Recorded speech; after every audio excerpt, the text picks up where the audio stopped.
Graduated from Rowan University in the spring of 2022 with a sports communication and media degree.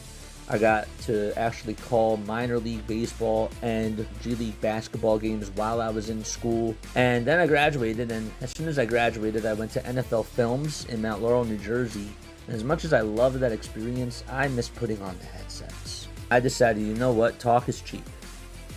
I have a laptop that's in my house, and so 21 months later, here we are, still on YouTube, calling games and building an incredible, loving community on here with the people that I call my Philly freaks with a capital P and a capital H. We go live for every single Phillies, Sixers, and Eagles game, and we do it like old school radio play-by-play style. I'm Jason Joseph, and this is Play-by-Play with JJ. I showed a swung on barrel out to right field. Bye-bye baseball. That baby is long gone. Good evening, everybody. Hopefully you're all doing well and having yourselves a very fantastic day. My name is Jason Joseph, and this, of course, is Play-by-Play with JJ. Make sure you guys hit the thumbs up button, hit that subscribe button as well, and turn on the notification bell icons too, and that way you will know when we do go live. A little bit of a different setup for me. I am not currently where I usually am, so it might be a little bit laggy. It might the lighting might look a little bit different, and I might sound a little bit more echoey, but that's because I'm not where I usually cast from. So let me know if you guys are having any difficulties down below. It's going to be like this for the next couple of weeks or so, but we should be good. All right. I'm ready to get things started. Okay, the Philadelphia 76ers are back in action tonight. It's been 5 days since the 76ers last played, and they're going up against a New York Knicks team who just won the NBA Cup, and they're also coming off of a back-to-back. They ended up winning last night 114-113 against the Indiana Pacers, and I'm curious to see how the Philadelphia 76ers match up against them, even if it's going to be without Joel Embiid, which, of course, it is tonight. But I still would like to see Tyrese Maxey go out there and shine. This Knicks team, yes, they are coming off of a back-to-back, but they are a very strong team. They're one of the best teams in the Eastern Conference. They're 19-7 on the season so far, and they've played very good basketball. Jalen Brunson this year, averaging 28.7 points per game and also 6.5 rebounds per game as well, and shooting 48.5% from the field. Now, the 28.7 points per game, that is currently 7th in the NBA, but this guy is a monster. This guy is just an absolute beast. In the last game that he played, he had 25 points. He shot the ball pretty well from three and also got 7 assists and 7 rebounds and played some really good defense. This is a guy who has obviously played in the NBA for a little bit of time, and he's one of the best players in basketball, and the Knicks, of course, have had a lot of success as he has been the head of the snake. I think if the Sixers want to take care of business tonight, they're going to have to try to neutralize him, but also they're just going to have to play a brand of basketball that's really more so hard-nosed, where they just go after a lot of rebounds. They fight for loose balls. This Knicks team is very gritty. They have been gritty over the last couple of years, but specifically this year, I feel like that they've played very tough basketball. They play down to the wire type of a basketball where even if you think that they're out of it, they're really not. That's how much talent they have with Jalen Brunson, Karl-Anthony Towns, Mikal Bridges, and OG Anunoby. You cannot take any of those guys for granted for sure. So rebounding is going to be a key thing tonight. I also feel like that the Sixers, it sounds cliche, but they're going to have to make their shots, and they're going to have to take good shots. I think that tonight specifically, I'm going to be looking at the head coach, like I always do, and see how he manages the game down the stretch. Within the last 25 seconds, even during the last 2 minutes, during those drills, how he uses the timeouts, what lineups he goes to, those are the things I'm sort of keeping in the back of my mind as we go. And not just during this game, yes, specifically this game, but as the season moves forward too. Final score predictions, make sure that you guys note them down below. Let me know what you guys think is going to be the final score for tonight's game, and who is your standout player. My standout player tonight is going to be Paul George. I liked how Paul George and Joel Embiid played well together last weekend. And I'm curious, as we have tonight's lineup without Joel Embiid, how Tyrese and Paul George do together. We've seen it a couple of times this year, but I want them to continue to build chemistry too. And I feel like that's really important because the team now runs through Tyrese Maxey's ball handling.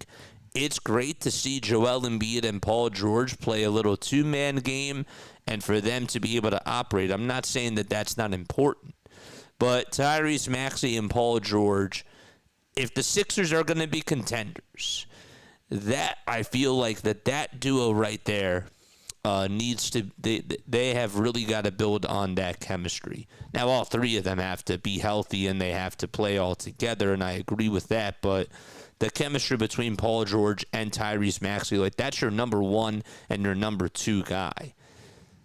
We could maybe make the argument and say that Joel Embiid can rise up to be a number two, but right now, I think that if the Sixers were to play game one of the playoffs, Nick Nurse would probably tell you that Tyrese Maxey is the one and Paul George is the number two. So that's where I stand on that. Comments down below. Let me know what you guys think about this game. How big of a game is this? I think that this is a test for the 76ers. I do. But where do you guys stand on this game? And what are your thoughts? What are your overall thoughts about this game coming up tonight between the 76ers and the New York Knicks? It is out in New York. They are playing at Madison Square Garden. This is actually their first matchup that they've played against each other this year. So they will play each other more times after this, which will be interesting. And we'll see how the 76ers do. But yes, that is that's all I got really on this pregame show. Sixers are 14-11, taking on the 19-7 New York Knicks. Tip-off should be underway in about a few minutes or so. If I am a little bit behind, I apologize. The game is on Amazon Prime. That's where I'm watching it from. So usually when it's on a streaming service, you tend to be even more so behind than even just on regular cable. So that's thing number one that I wanted to say. And thing number two, again, apologize about the lighting. Apologize about if the stream itself, if our stream itself is a little bit slow. Those things are out of my control. But we're ready to get things started. The soundboard works, so that's good. Yeah. All right, so for the Philadelphia 76ers tonight, we'll get on into their starting lineup once we pull that up really quickly. But we do know that the referees for tonight's game are as follows. We got James Williams, we got Merritt Kogut, and Pat O'Connell as the three referees for tonight's game. For the 76ers, their starting lineup will look just like this.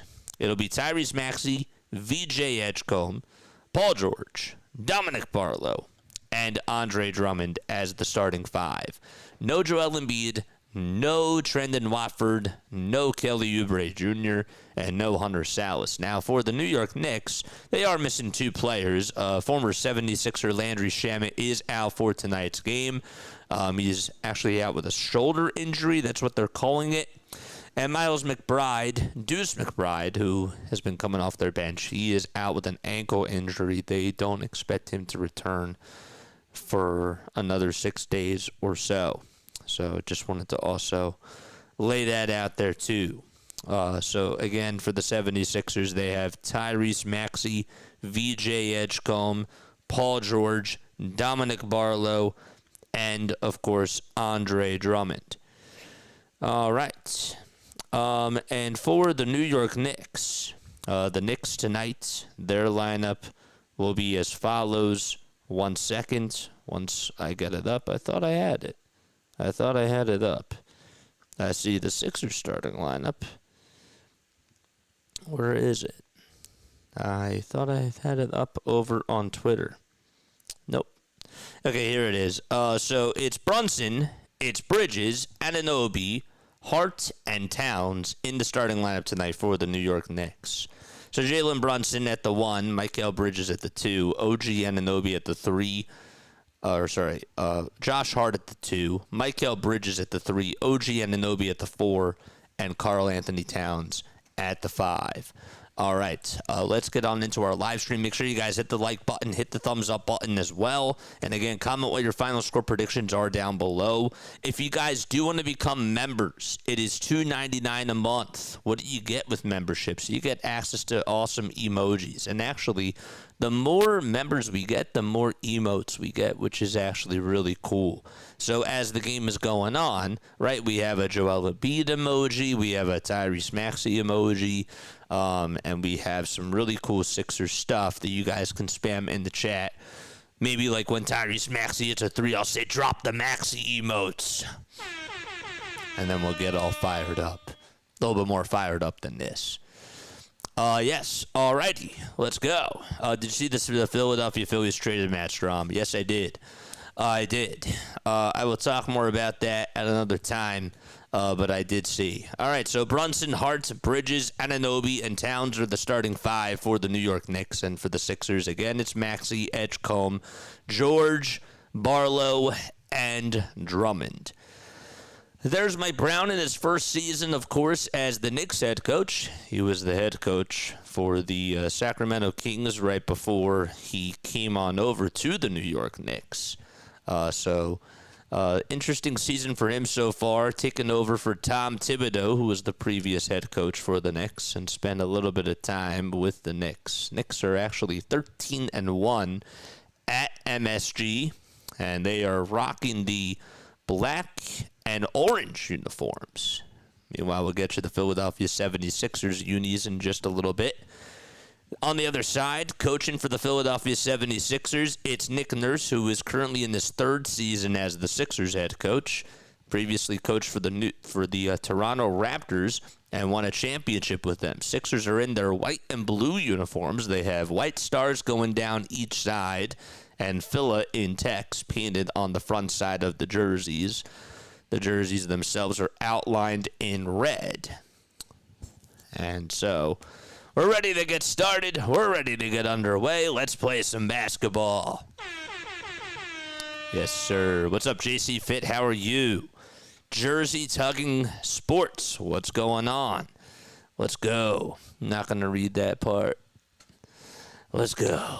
All right, so here's the tip-off. We are underway, and the 76ers are going to win the opening tip-off as Paul George ends up getting it from the tip by Andre Drummond. It was Drummond who tipped it off. George for a catch-and-shoot 3. That one won't go. So the Sixers are going from left to right, and on the rebound and the putback, they can't get it back, as it's rebounded by OG Anunoby. That was Edgecombe who misfired a tray from 24 feet. Alrighty, Josh Hart out there for the New York Knicks. He currently has the ball, and he swings it around the timeline. The ball finds Brunson, and Brunson is able to hit a layup from the left side of the lane and put the Knicks up 2-0. This guy can just get anywhere he wants to on the court, whether or not you like it, for sure. Barlow on a drive to the basket, puts it up and puts it on in with the right-handed layup. So it's a 2-2 game, punch, counter punch. And the Knicks will try to operate again over on the offensive side. Got to be careful for Karl-Anthony Towns. This guy is a double-double machine. Gets a lot of rebounds and a lot of points, too. And we have a turnover called on the New York Knicks, it looked like. So, again, it's a 2-2 game. Barlow ended up making a layup for the 76ers and responded after Brunson hit a layup, too. So, all right, Sixers ball. Maxey operating over at the top of the key at the Knicks logo sign. Dumps it off to Paul George. A little skip pass to Drummond in the lane, and the ball gets swung around the timeline. It finds Maxey with a floater in the lane, and he got it. I mean, great passing by the Philadelphia 76ers. The ball went into Dominic Barlow's hands over on the far wing at the three-point line, and Maxey just moving away from the ball to just put it up and put it on in. Here's Brunson, who gets his defender on a pump fake, but it's going to pass it out of the shot. There's 5 seconds left in the shot clock. Brunson gets it back. Brunson with a tough floater over Barlow as the shot clock expires and ties it back 4-4. Jalen Brunson Just a nice play there. Again, moving away from the ball, and he actually took advantage of a nice screen there too. Barlow gets it back over to Edgecombe, and Edgecombe puts up a 2, and that one won't go. Rebounded by Brunson. Here's a cutting Josh Hart over to the basket, and he gets it blocked. Gets it back, though, swings it outside, and we have a shooting foul, I believe, called on Andre Drummond. He tried to block Karl-Anthony Towns' shot, and I think that they're just going to call it on the floor. It is a foul on the floor. Scratch that, and the Knicks will inbound it from their far sideline. So it's a 4-4 game so far. 9.5 minutes left to go in this opening quarter. David, thanks so much for being on here. Brian C. is here. What's going on? There's Josh Hart for a 2, and he gets it to go off the assist by Michael Bridges.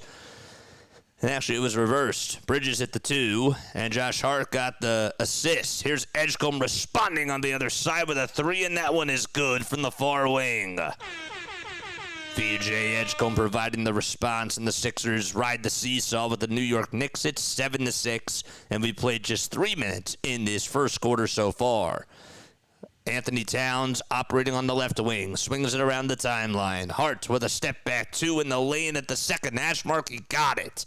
And the shot clock again was going down to about 3 seconds. Josh Hart off the dribble, able to get some space and provide a mid-range. They call it the midi.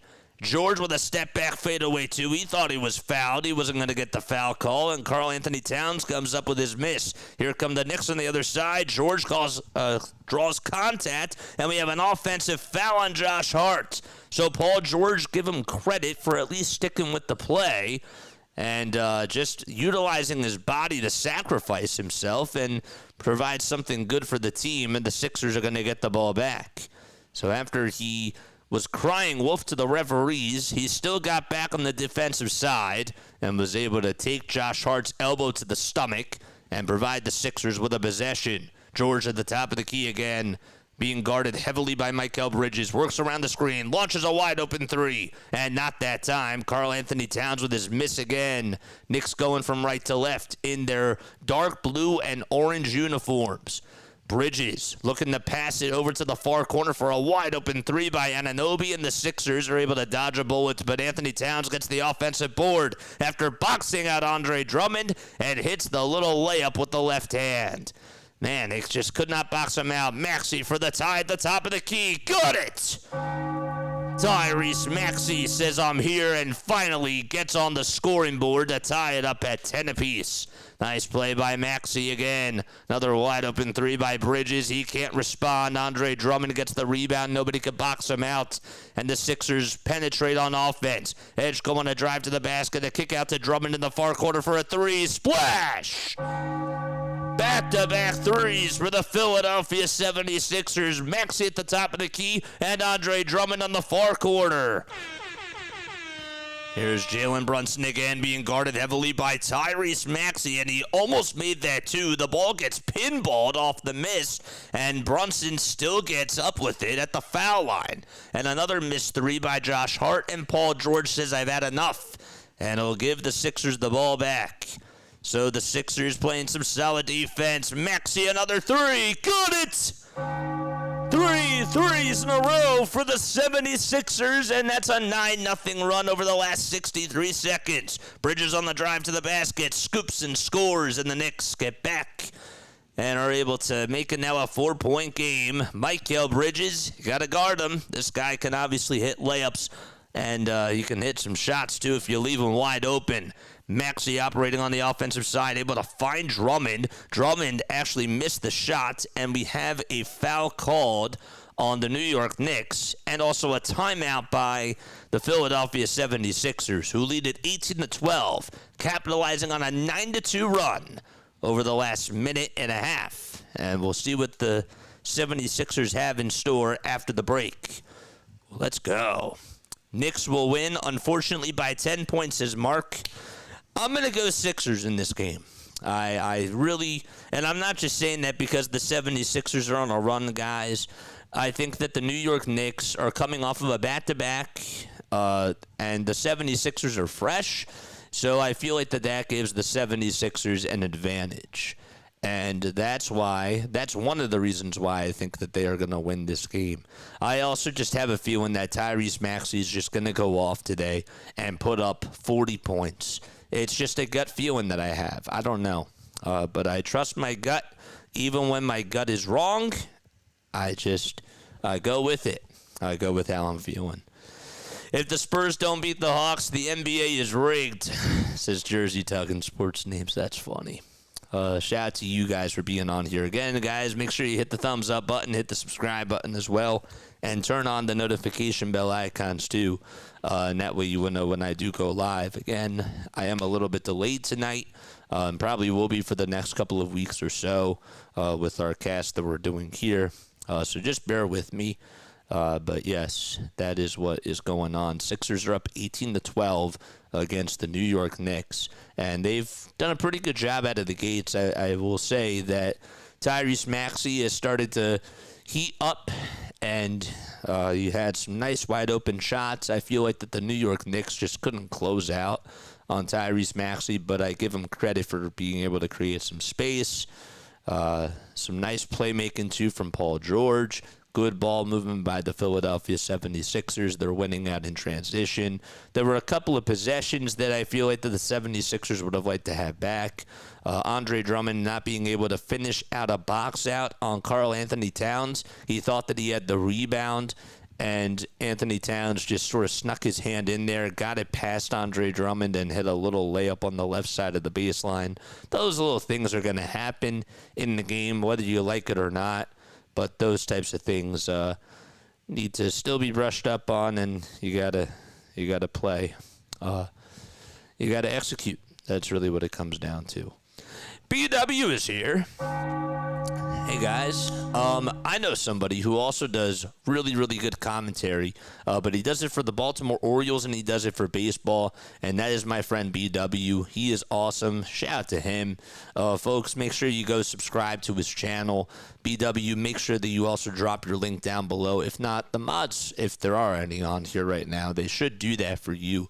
But feel free to do that yourself, because I really want you, there's people on this YouTube game that I want to win, and BW is certainly one of those guys. I really feel that way. So a big shout out to him. But yes, all right, so the Philadelphia 76ers back in action. It's an 18-12 game so far. Sixers are on a 9-2 run, led by Tyrese Maxey, who has 8 points in this game. And the Sixers doing a pretty good job on the rebounding side of things. 7 rebounds compared to the 5 for the New York Knicks. And New York also 0 for 3 from downtown. The Sixers, well, they've made their last 3 threes. So they are currently 4 for 7 from downtown.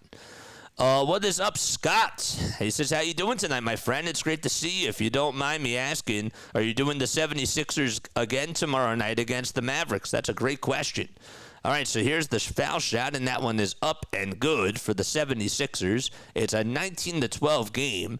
I believe it was Paul George who was at the line. Sorry, I couldn't tell who that was. It was actually Dominic Barlow who ended up making it was a foul line jumper. He got the 2, and he was fouled. So that's really what had happened. 19-12, and then the Knicks ended up calling the timeout. Knicks, though, can't capitalize on a bucket. Sixers have it. They provide good ball moving around the timeline. Now it's Paul George on the near corner. Swings it outside to Maxey. Another wide open 3. And he's human. And Barlow tries to tip back in the shot. That one won't go either. And Brunson gets the rebound and fouled at about 3/4 court by Paul George. And we have a stoppage in play with 5:43 to go in the opening quarter. BW says, oh, thanks, my friend. Happy holidays. Happy holidays to you, too. He says, my Orioles are the talk of MLB. Yes, they are. Congratulations, of course, to the Orioles for getting, of course, striking for gold on Pete Alonso.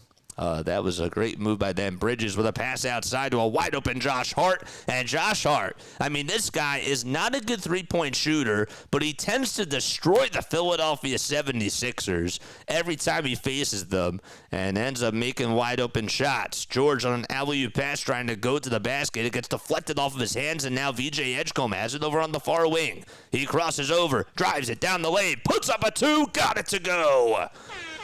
Finishing strong at the basket with the right-handed layup. Philadelphia up by 6 points. It's a 21-15 game. Anthony Towns on the drive on the other side for the Knicks, and he's fouled hard.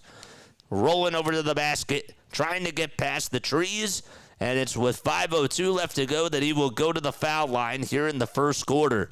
So the Knicks finally able to get their first three from Josh Hart, and they end up showing some life out of the timeout, and the Philadelphia 76ers still providing the answers with VJ Edgecombe.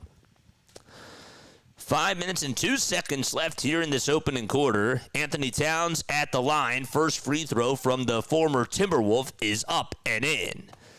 Again, the Knicks 13-1 at Madison Square Garden. Karl-Anthony Towns going to the line for one more.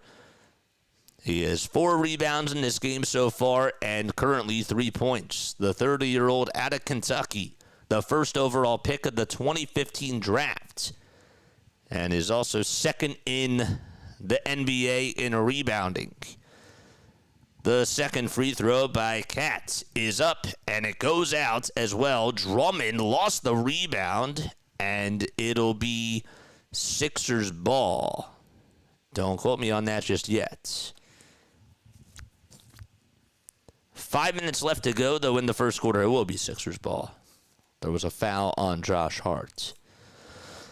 All right, the lineup out there for the Sixers. It's Paul George, Dominic Barlow, Andre Drummond, Tyrese Maxey, and VJ Edgecombe. The Knicks currently have Jordan Clarkson out there and Mitchell Robinson. There's a turnover by the 76ers. It was a bad pass by Paul George. Clarkson ended up getting the steal, and Edgecombe tried to save it from going out of bounds and got tangled up with a couple of seats over towards the Knicks bench. 4:45 left to go. Everybody tried to get out of the way as VJ Edgecombe, being the bulldozer that he is, just went flying over into those seats. 21-16, Sixers ball. They actually said that it was a bad pass by Jordan Clarkson and it went out of bounds. Gershon Yabusele, the former 76er, is in there for the New York Knicks. Sixers just dribble handoffs over to Tyrese Maxey, who goes down the lane, puts up a right-handed floater, and that one won't go. Josh Hart leads the charge on the other side, kicks it out to a wide-open three, and that's good by Gershon Yabusele, having something to say against his former ball club that he spent with last year, and that's the Philadelphia 76ers. Here's Edgecombe on a drive, kicks it out to a Dominic Barlow, who ends up going up with a Euro step, finishing on the left side of the baseline with that right-handed layup. That was a pretty good move by Dominic Barlow, a guy who, you thought he was going to shoot a wide-open three and just goes down the lane, not really known for his ball handling, able to make that play look pretty good. Maxey with a steal on the other side, out in transition. He leads the charge. He gives it back to George for a catch-and-shoot three on the near corner. No good. Ball George a little bit cold over his last couple of offensive possessions, but the Sixers do get an offensive rebound. Maxey back to George, who's looking to post up Josh Hart, and he'll take a jump shot. He'll sell for a two, and that one won't go. It's rebounded by the Knicks. And Jalen Brunson leads the way on the other side, crosses over against Paul George, rolls down the lane, goes up with a two, and no foul was called, but he still made the left-handed layup. He is just so fluid with his ball movement. Maxey on the drive to the basket, puts up a floater, and that one's good, and he has something to say. Number 0, able to make things happen for the Sixers. Brunson again, jump shot, won't go. It was a mid-range. Offensive rebound by Brunson that was tipped off of about 2 Sixers players, and there's a flush by Mitchell Robinson on the alley-oop pass from Jalen Brunson. He got the rebound back at the foul line somehow, some way, and Robinson just went down the lane and just threw it down. Maxey sets up a three for himself, puts it up, can't put it on in, and Brunson again with another rebound. His three on the other side. That's way too strong. Drummond board for the Philadelphia 76ers. It's a 25-23 game, and make it 27-23 as Tyrese Maxey finds a wide-open Barlow going downhill and throwing it down with two hands. Timeout for the New York Knicks with about 2 minutes and 22 seconds to go in quarter number one. The 76ers starting off pretty well, even though their offense got a little bit stale during that 2-minute stretch, but still they have the lead. It's a 4-point lead, 27-23, and they'll be back. Oh, man. What else do we got? I just gave you a like. Thank you so much, man. I appreciate you. And there's Scott dropping those links down below. That is awesome. That is absolutely great. Thank you so much, my friend. Hopefully everybody's doing well. Sixers lead it by 4. It's a 27-23 game. Paul George, 0 for 5 from the field. I thought he made one basket, but he did not. Already, Dominic Barlow, part of the big story of this game is that all 4 of Dominic Barlow's rebounds have been offensive boards. So that's been something to really note. We've talked about how great Dominic Barlow has been as a rebounder for a power forward, and the 76ers have needed a nice power forward to play alongside with Joel Embiid for a little bit of time. And I think that they finally have the guy. He's on a 2-way contract, and he's been playing like he's a pro. I mean, he's in the starting lineup every single day. And it's just been a very reliable 4 for the 76ers, and that is something that has been consistent throughout this whole entire season that has been a big positive if you're a Sixers fan. Really, this guy is getting a lot of rebounds. This guy is also moving without the ball pretty well. He's averaging 8.2 points per game. And that doesn't really tell the full story, but he has to get better at catching and shooting from beyond the arc. But he has really, I think, made a name for himself, just to say the least. In this last game that he ended up playing in, he got 7 rebounds and 11 points against the Atlanta Hawks. He actually sort of struggled in that game. I thought that one of his best games that he had was a couple of weeks ago against the Golden State Warriors, where he had 14 rebounds and 6 points, also had 3 blocks in the game as well, and 1 steal, and the 76ers were actually able to just squeak out a win as the Warriors almost came back and won 99-98, but Dominic Barlow in that game was just absolutely filthy in a good way.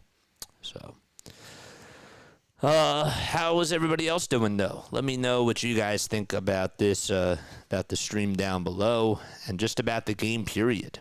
Would love to hear your takes, would love to hear your thoughts. You guys are absolutely awesome. Let's take another sip of water while we're at it.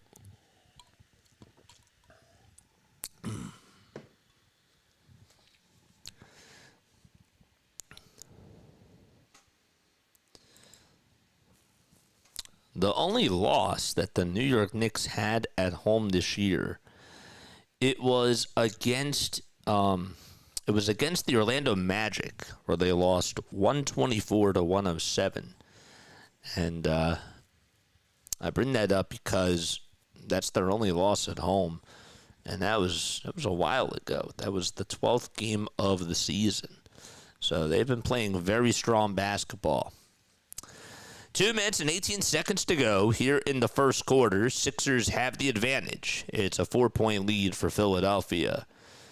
Here's Mitchell Robinson out there for the first time today. Finds a little floater from Jordan Clarkson, and Clarkson puts it up and in with that left hand. Clarkson now 30 years old. Hard to believe.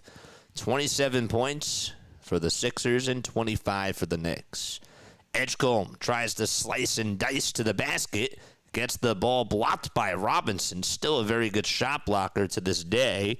And Jordan Clarkson gets it back. Clarkson, though, throws it away as he got on the near wing at the three-point line. And the steal by the 76ers. Edgecombe tries to go up with a 2, and he gets it blocked again by Robinson. The ball gets swatted away. It goes out of bounds. Sixers will still have possession of the basketball.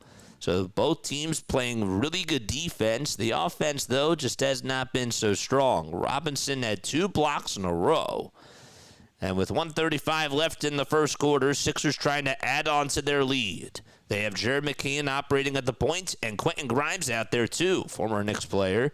Here's McCain again. 5 seconds left on the shot clock, trying to post his way down to the basket. Puts up a foul line. Jay got it. Oh, my gosh. Thought he was going to take it right to the rim as it looked like he was going to posterize his defender. But he went to the foul line after he got some space and swished it from 15 feet. 29-25. Robinson with a dump-off pass to Jordan Clarkson. And now Jalen Brunson operating at the top of the key again. Goes to the left wing. Now takes it back to the foul line and gets pushed just a little bit by Jabari Walker. And with 4.7 seconds left on the shot clock, they will reset it to 14 as a foul was called on Philadelphia. Love that little turnaround shot that Jared McCain was able to create for himself. 57 seconds left exactly in this first quarter. Brunson inbounds it and gives it over to Josh Hart. Here's another 3 by Clarkson. Got it. He just got a little bit of space and was able to make it with a little bit of daylight. 29-28, a 25-foot jump shot by Jordan Clarkson. Edgecombe, Walker, Bona, Grimes, and McCain. That is the 5 out there for the Philadelphia 76ers. McCain at the top of the key, being heavily guarded by Gershon Yabusele. Gives it back to Edgecombe for a catch-and-shoot 3 on the near corner. Doink. It's no good. About 6 seconds differentiated in the shot clock from the game clock. Knicks have the momentum for now. Here's OG Anunoby getting past the defender and bounce passes it back to Clarkson again for another 3 on the near corner. And that one won't go either. The ball will go out of bounds. It was actually last touched, though, by Jared McCain. He got a fingertip on it over towards that far sideline. He had to try to go for the rebound. He did. I didn't notice this, but Clarkson's first 3 that he hit out in that sequence, Jared McCain almost picked his pockets. He was going for the steal, and Clarkson ended up benefiting from that gamble. Robinson at the line for 2 free throws. He misses the first one. Didn't realize that he was fouled by Adem Bona, but he was. A 29-28 lead for the 76ers. Mohamed Diawara will step in for Gershon Yabusele. Adem Bona will also take a seat on the bench. And you would think that Andre Drummond is going to go back out there.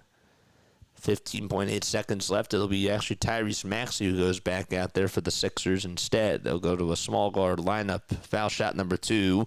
And the Knicks tie it up at 29 apiece. Maxey gets the inbound pass. Sixers have their guard lineup out there. Maxey, Edgecombe, Grimes, McCain, and Walker.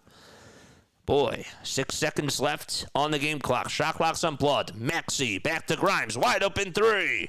And we have a foul called. Before the 3 was even taken, it was Mikal Bridges who was guilty for committing the foul. And the Sixers will inbound it from the far sideline. The Knicks actually had a foul to give.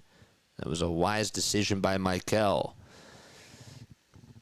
Edgecombe will inbound it for the Sixers. Gives it over to Maxey on the far wing. Bounce pass to Walker. His 3 way off the mark. And that's going to do it. That was not a good play by the 76ers. We're tied, though, as we go into quarter number 2 at 29 apiece at Madison Square Garden. Sixers and Knicks taking on each other here on Friday night. Basketball will continue in just a little bit.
We're tied at 29 apiece as we go into quarter number 2. Sixers playing out at MSG in New York.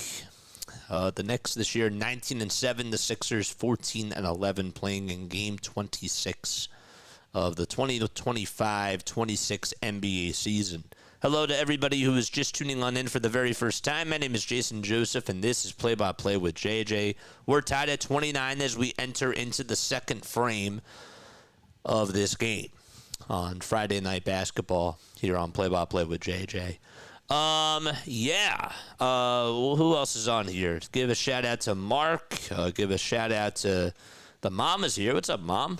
Mario is here. What's up, Mario? How are you doing? We cover all Sixers, we covered the Sixers, the Phillies, the Eagles, primarily on this channel, but we also do other MLB games as well. We have a thing that we do during the MLB season called MLB Diamond Zone, which is like NFL Red Zone, but it's for baseball. So that's mainly like what we do. When it's the baseball season, we get very busy. And we have some cool things that we're going to be doing this year for baseball that I'm really excited about and cannot wait to share with you guys in the near future. We're going into the second quarter. Scott wanted to know, what are we doing tomorrow? Tomorrow is the Eagles. Tomorrow the Eagles play at 5 o'clock. I'll make sure that I post an announcement tomorrow too. But yes, we are not doing the Sixers game. The Eagles are on at 5 o'clock. Sixers play at 7 o'clock. It's just not going to work. The Eagles game is way more important than the 76ers game. 29-29. As we start off quarter number 2, the lineup for the Knicks, it's Anunoby, Towns, Bridges, Clarkson, and Kolek. And for the Sixers, they got Maxey, Walker, Bona, Grimes, and McCain. And we start off in 10 seconds into this quarter, and a foul already called on Adem Bona. So Kolek will be the inbounder here for the New York Knicks. This is Tyler Kolek, 24 years old, averaging 4.2 points per game. Went to Marquette College and was a second-round draft pick in last year's draft. Knicks will turn it over as Kolek actually traveled. It was a dribble handoff that was supposed to go over to Bridges, and it actually went out of bounds. I thought maybe he was called for a travel because I saw the little violation there, but he threw it out of bounds anyways. And, Sixers sort of play copycat as Jared McCain lost the little dribble handoff from Quentin Grimes. And honestly, Grimes, his pass was just a little bit wide. Thought that McCain was right behind him. He was not. All right, regardless, miscommunication on both ends. And the Knicks have possession of the rock, controlling the tempo. Clarkson over to Towns on the left elbow, and gets it back and puts up a three. In and out it goes, and Quentin Grimes climbs the ladder, hauls in the miss, and Maxey gets the handoff from him. What a nice pass by Maxey to Walker at the foul line. Walker to Bona for a two, and it got deflected out of bounds by Kolek. And the shot clock will reset to 14 seconds. Seeing a little bit more over the last 3 games by the 76ers, those little tic-tac-toe passes that we saw a couple of years ago from Nick Nurse. And we criticized and said that the Sixers didn't run that play a lot last year. They've been doing a little bit more over the last couple of games. Maxey step back, foul line shade, just got the little friendly roll. And the Sixers back up by 2. Tyrese leading the charge with 12 points, 2 assists, and 1 rebound. Knicks trying to respond on the other side. Karl-Anthony Towns utilizing the mismatch, and he's fouled hard. Actually got the layup to go too. So count the bucket and a foul. Flyers will falter in the third quarter. Oh boy. I hope not. The third period? Third quarter. Wrong sport, my friend. I made that mistake, though. I have made that mistake. I feel like I haven't watched you in quite a while. Yeah, it's been since Sunday. So, yeah. I feel like I haven't streamed in, like, a year. I feel like it's been a while. Towns at the line for a pair of foul shots. Or, sorry, 1 free throw because he made the made the 2, and the Knicks get their first lead of the game, 32-31. New York up by 1. Jared McCain dribbling with the left hand on the left elbow, takes it to the foul line. He's blitzed. He puts up a layup anyways, and he gets it to go, and he'll go to the line for one more 2. Tell you what, it feels like that both teams are having similar results on both sides. It's just we call it a game of copycat. That's really what it is. McCain's and 1. That's good. Excellent. It's a 34-32 Sixers lead. Kolek again at the points, going up against Quentin Grimes. Dumps it off to Karl-Anthony Towns in between the rings. Towns on the drive to the basket. Low Euro step, can't hit it, and he's fouled again. So they're sort of spamming that pick and roll with Karl-Anthony Towns being the receiver.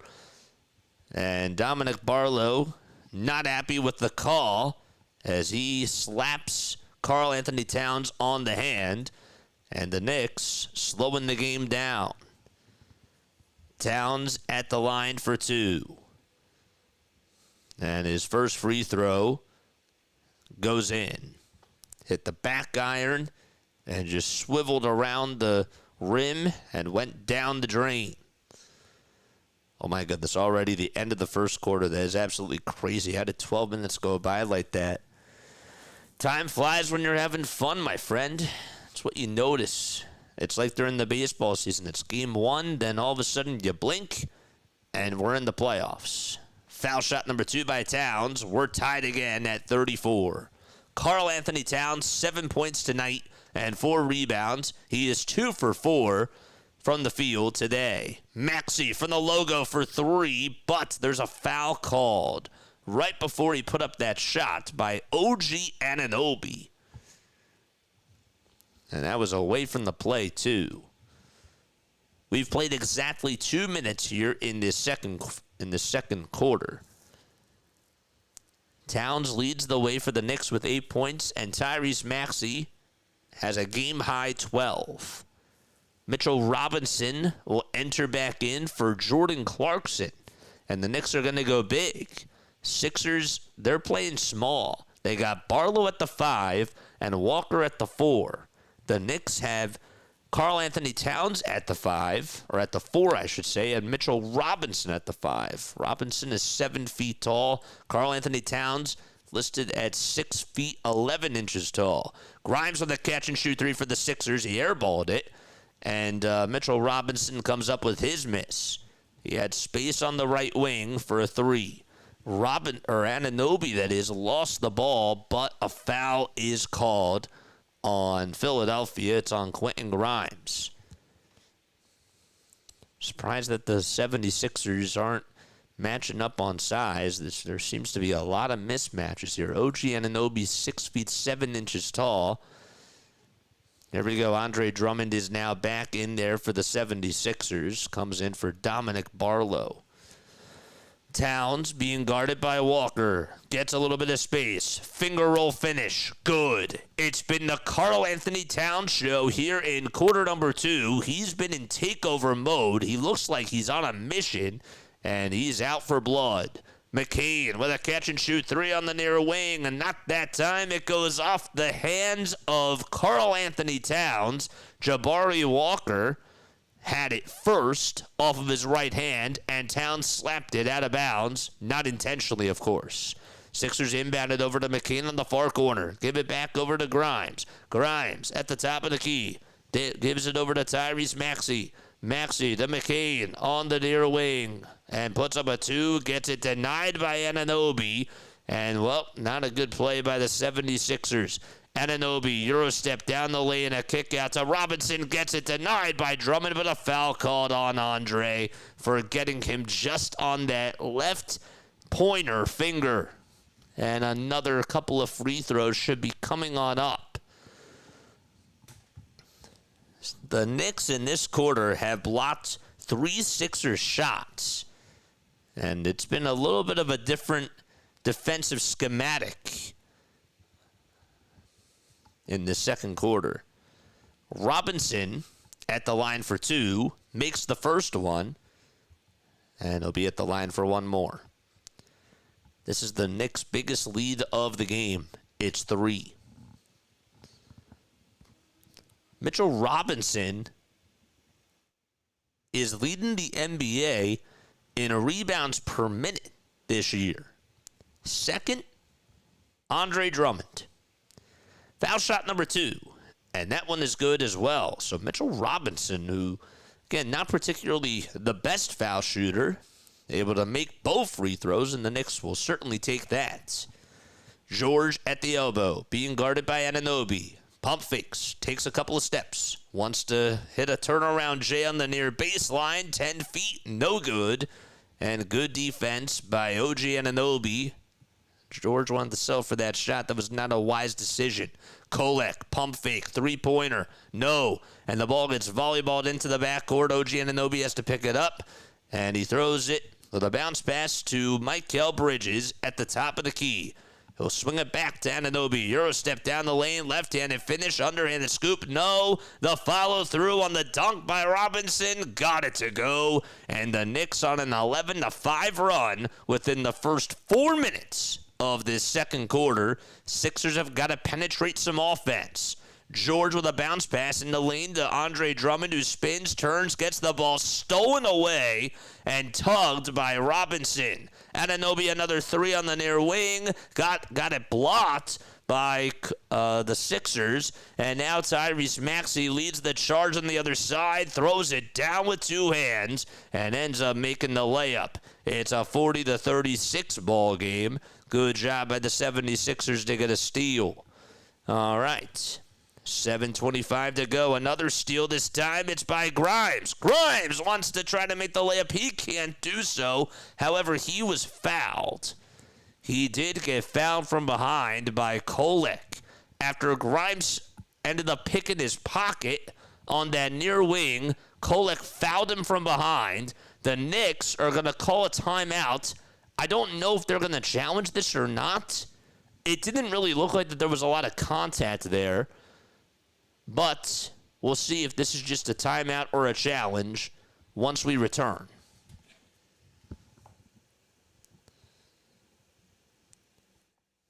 This is what Sixers Adam just said. Mitchell Robinson got the crowd back into the game by making 2 shots at the line, then got a putback dunk on the offensive glass and ripped the ball out of Paul George's hands, or Andre Drummond's hands.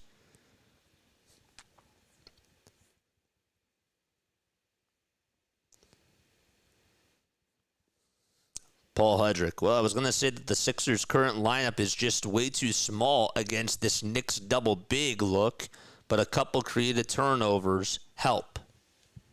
And that's true, too.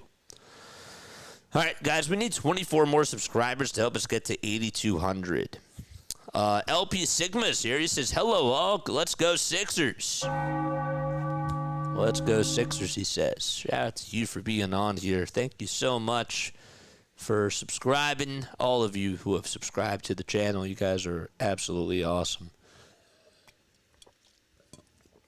Yeah, this big lineup that the New York Knicks have provided, I don't like it.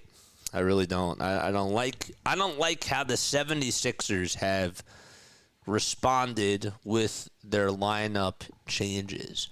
So it's easy to criticize, right? Because not a lot of, there's only one head coach. But Nick Nurse and whoever really comes up with these lineup adjustments on the coaching staff, it's just brutal because you want to try to match up size for size. And in some moments of the game, right, you do have to pace yourself. You do have to think, like, down the stretch, like, how you're going to use everybody else. And I understand that they don't have Joel Embiid, and that is a loss. But at the same time, I get that Janai Broom can't play. I don't even know if he's actually on the lineup tonight. But instead of sitting Dominic Barlow, not Dominic Barlow. Instead of sitting Andre Drummond for 5 minutes, right? Why not sit him for just a couple of minutes and then just get him back in the game? If they're still going to go big. That I don't know. But this is what basketball is, right? People are going to make adjustments. People are going to throw something at you. And the question is, how do you respond? Whether you're a head coach, whether you're a GM, whether you're a player, it's a team game. It is. They're showing Tyrese Maxey's speed to get on over to the rim. I mean, we know that he is one of the fastest players in the NBA. Some could argue and say that he is the fastest. But, man, that guy just plays at 120 miles per hour every single game. Minutes, Tyrese Maxey ranks first in the NBA in minutes per game. Grimes at the line for 2 free throws. The first one is good. It was not a challenge, by the way. It was just a regular timeout taken by the New York Knicks. Jalen Brunson's back in for OG Anunoby, and Josh Hart will sub in for Tyler Kolek. Played himself a decent amount of minutes here in the second quarter. The second foul shot by Grimes, he got it. Excellent. 7 minutes and 15 seconds remaining in quarter number 2. Jalen Brunson at the point again, back out there for the New York Knicks. He hasn't really found his rhythm shooting-wise. There is a shot that is up and in by Mikal Bridges. And even though Jalen Brunson hasn't been shooting the ball particularly great in this game, he's still finding a way to make an impact with the assist, too. Maxey on the other side from 28 feet. Got it! Tyrese Maxey, give him 17 points in this first half. He is doing it all in the scoring department. Brunson with a 3. No. And a rebound by Karl-Anthony Towns. Josh Hart, a wide open 3. Not that time either. Brunson saves it and gives it back to Mitchell Robinson. So the Knicks are winning on the offensive rebounding battle. Drummond, though, blocks a Mikal Bridges shot that he took right over to the rim, and the Sixers get the ball back. George to Grimes and Maxey trying to take it on the outside. Kicks it out to Jared McCain. McCain dribbles and navigates over to the other side of the wing and goes downhill with a layup and can't hit it. Hart provides the binoculars on the other side and finds a wide-open cutting Mikal Bridges to the rack, and he throws it down. An alley-oop jam for Mikal Bridges on the great court vision by Josh Hart out in transition. Maxey for the tie. This is for 20 points. He can't get it, and Josh Hart, who's been a very good rebounder, comes up with his third rebound of the game. Brunson out there to reset the tempo on offense for the New York Knicks, and he throws it over to Mikal Bridges' way. But Brunson gets it back at the top of the key. There's 5 seconds left on the shot clock. Maxey guarding him. He spins, he turns, and gets a reach-in foul. That's Jared McCain.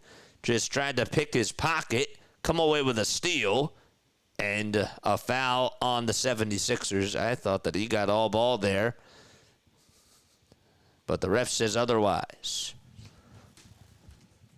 Sixers are down by 3. They've been outscored by the Knicks 15-12 in this second quarter. It's been more so of a hard-fought game in this second quarter. Brunson at the line for 2. The first one will go down the drain with ease. The Knicks, by the way, have won their last 6 games. So before that, they were 13-7. They beat the Pacers, the Spurs, the Magic, the Raptors, the Magic again, the Jazz, and the Hornets. Really won their last 8 games. They did not count the NBA Cup game, though. NBA Cup Finals. Brunson makes his second free throw, so he makes both of them, and the Knicks lead it by 5 with 5:15 to go in the second quarter. Sixers lineup, it's George, Drummond, Edgecombe, Edwards, and Grimes. Good to see Justin Edwards out there. We'll see what he can do. George gets the ball knocked loose but gets it back, goes up with a baseline J, count it, he got it to go. And Josh Hart was in his face, giving him no breathing room, and he still got it. Hart, though, throws it away, but it was last touched by Edgecombe as Hart was rolling to the basket. He was looking to kick it out to the far side, and Edgecombe got a fingertip on it, deflected it, and it went out of bounds. That's Paul George's first 2 points, by the way. He's 1 for 7 in this game, shooting-wise. Brunson gets the inbound pass off the near sideline, goes down the lane, stops his dribble, floats it up with the offhand, and still got it over Paul George. He's a magician. This guy is just so good at basketball, and he's very deceptive with what he tries to do. George again will end up resetting it over to Quentin Grimes on the near corner. Grimes needs help. Tries to go up with a 3, and he splashes it. Well, I didn't know how he was going to get out of that far corner, but he did, and he ended up not needing help. It's 48-46. What a shot by Grimes. Josh Hart gets the ball knocked loose by Grimes, and Grimes tries to get the steal. Justin Edwards tried to save it from going out of bounds, and we have a foul called. Sixers playing really hard basketball on both sides. And the Knicks, well, they've been playing up to tempo too. Edwards tried to save it from going on out of bounds, knocked into a couple of fans. And the Knicks still have possession. Brunson inbounds it to Robinson. Brunson's 3 is way too short. It's deflected off of Quentin Grimes and into the breadbasket of Andre Drummond. Grimes rolling downhill, swings it outside. What a pass by Grimes to Edwards for 3. Cash! That was a heck of a play by Quentin Grimes. He just sipped it perfectly. Perfect ball placement like he was a quarterback out there. Robinson, floater, wide open, gets the friendly roll, and we ride the seesaw. It's 50-49. Sixers down by 1. George at the top of the key. Swings it over to Edwards again. His 3. Got it! Justin Edwards on a heater for the 76ers. Back-to-back 3s for Justin Edwards. Don't leave him wide open. He's a sniper. 3 minutes left in this second quarter. Knicks down by 2. Brunson throws it back, and a 3 wide open by the Knicks. Not that time. That was Mohamed Diawara, who misfired from 24 feet. VJ Edgecombe on the other side for the Sixers. Throws it to George. George's shot goes up. He wanted a foul call. Wasn't going to get it. And the shot missed anyways. Knicks rebound. Brunson controlling the tempo. Crosses over a couple of times. Spins, turns, goes up with a floater. Almost finished it. And Robinson ends up throwing it down with both hands. It was Andre Drummond who tried to go for the block in the lane. And because of that, Mitchell Robinson was not boxed out. And he got let loose out of jail and threw it down. So we're tied at 52. And there's a timeout by the Sixers. They'll be back in just a couple of minutes. 2:19 to go in quarter number 2, and we'll step aside.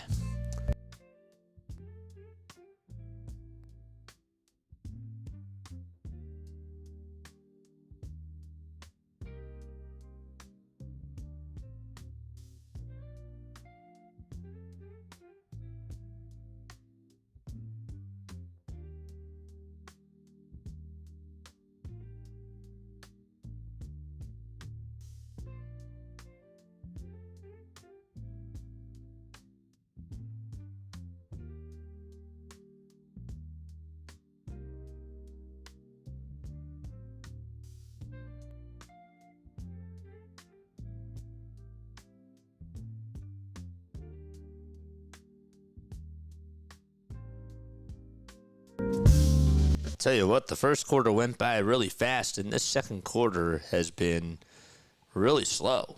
But the Sixers and the Knicks are tied. Each team scored 29 points in the first quarter, and they've put up 23 here in the second quarter so far. So if you do the math, it's 52-52. Paul George, though, only 2 points for him. He's not having a good shooting night. It seems like that the New York Knicks, with the size that they have, they've been giving Paul George a really tough time for him to just be able to be a playmaker and also for him to be a shooter too. He only has 2 assists. He has 1 rebound.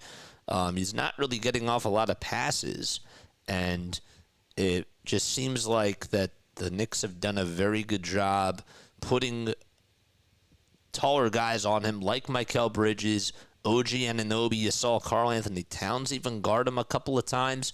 So they're giving him a lot of different looks. On the other side, though, I know that Jalen Brunson does have 10 points, and he's 4 for 10 from the field. It doesn't feel like that Jalen Brunson is having necessarily a takeover game. I feel like when you're just watching him out there, he's moving his feet a lot. He's taking a little bit of time to just make decisions. He looks a little bit hesitant. The Sixers have been playing very close on him, and I give them a lot of credit for that, for sure. 2 minutes and 19 seconds to go in this second quarter.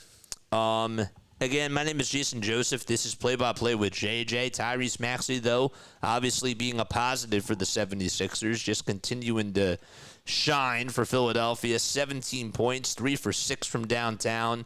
He has 2 assists. He's been really dominant scoring the basketball and making threes, too, on the other side. The other takeaway that I have is Justin Edwards. I mean, this is a guy coming off the bench who has had an up and down, really more so of a down season. For him to come off the bench and just splash 2 threes in a row, big momentum changer for the Philadelphia 76ers. And that just happened right before this timeout was taken by New York.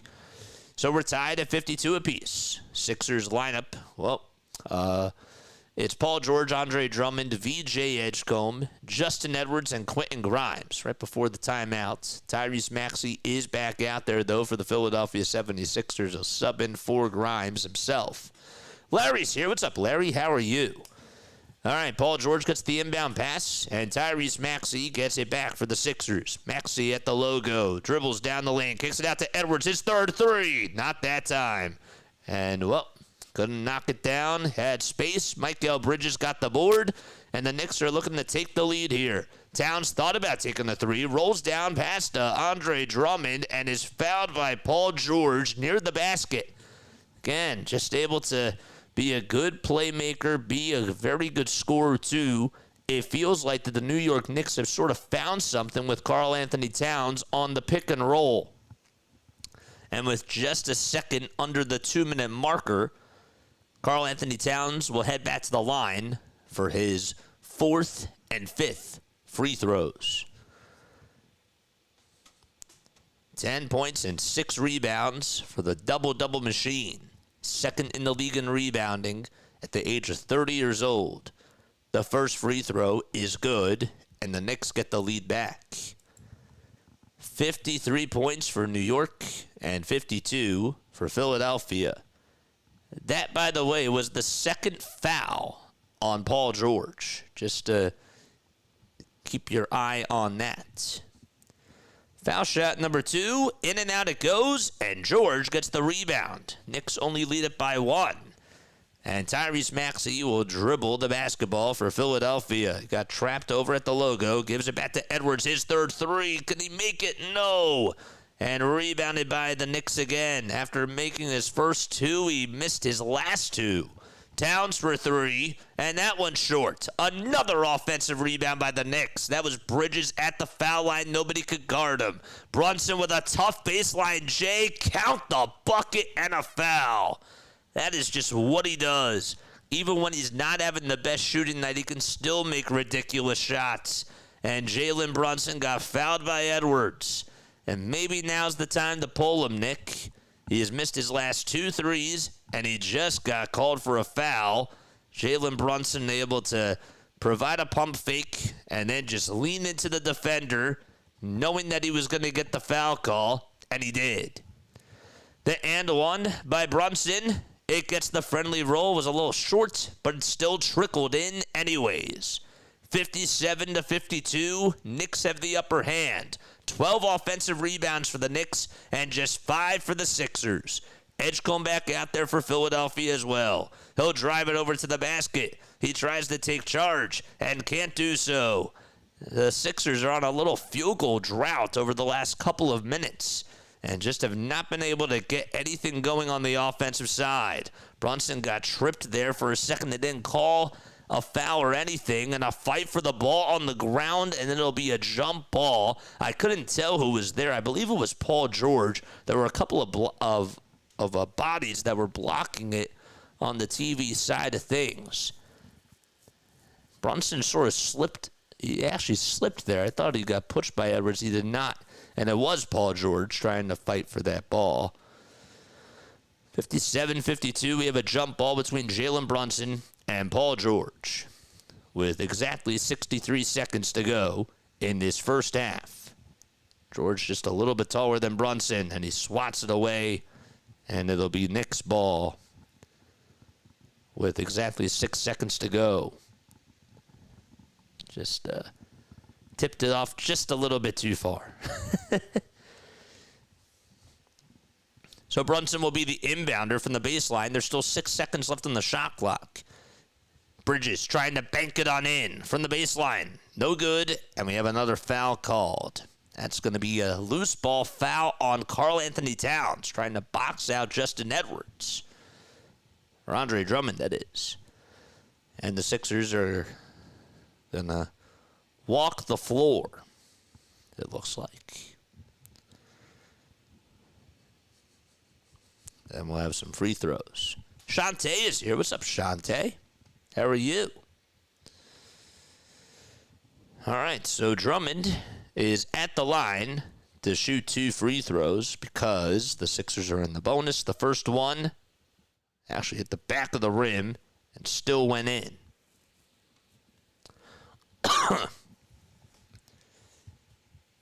Robinson, who wasn't a good foul shooter, made the first 2 free throws. And Andre Drummond makes his 2 free throws. Good for him. Excellent. 57 points for the Knicks and 54 for the 76ers. Hart back over to Brunson. Takes it over to the left elbow and kisses it off the window and got it again. Jalen Brunson finally able to get things going for the Knicks. 59-54, 38 seconds to go in this first quarter. George steps back, launches a 3, cash! And the Sixers down by 2. Paul George provides the answer on the other side. About 10 seconds differentiating the shot clock from the game clock. The Knicks lead it by 2. Brunson being heavily guarded by Justin Edwards again. Brunson at the logo, dribbling with the right hand. Here comes a screen by Cat. He tries to work around it and heads over to the elbow. Almost got the ball knocked loose and stolen by George over underneath the baseline, but instead the ball goes out of bounds.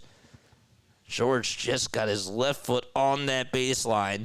There's 2.3 seconds left on the shot clock. The Knicks are going to have to inbound it. Of course, 12.3 seconds on the game clock. A little alley-oop pass, and that's denied. Sixers get the rebound. Maxey, 6 seconds to go on the near wing. Steps back, launches a 3.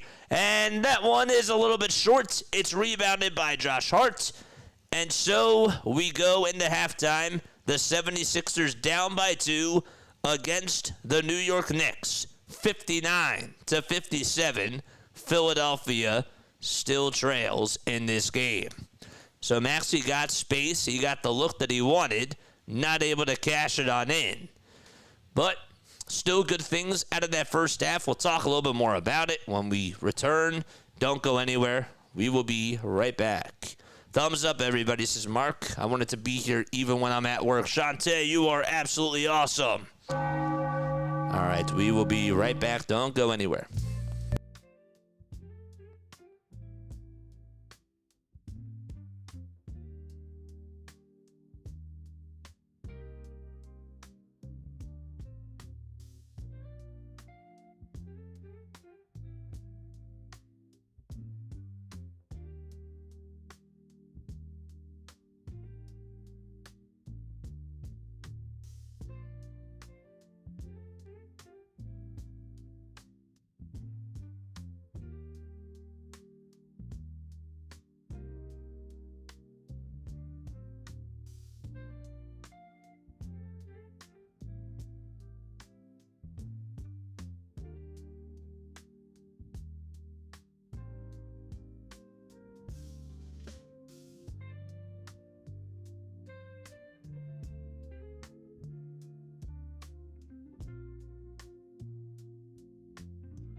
Welcome back, and welcome on into the Philadelphia 76ers halftime show here with Play-by-Play with JJ.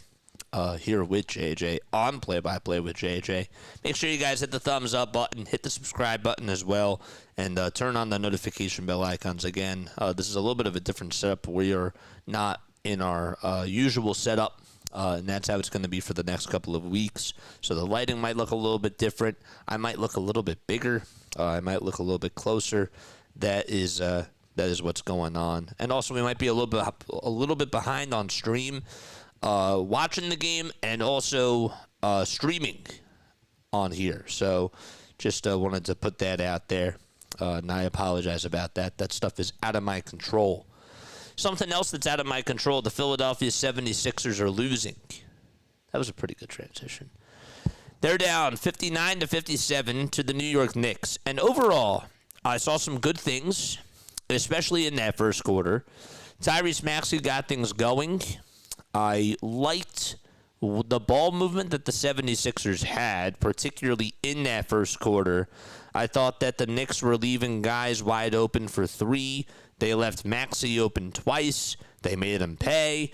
Same thing with Justin Edwards in that second quarter. When he comes in, gives you that little boost, and makes two wide open threes, the New York Knicks, they made their adjustments. So my overall takeaway is that the 76ers have been playing up-tempo. They've been playing up to pace with the New York Knicks. But in that second quarter in particular, when things did slow up and they started to go a little bit more towards the pick and roll with Karl-Anthony Towns rolling to the basket, I felt like that the game changed and the style of the pace changed.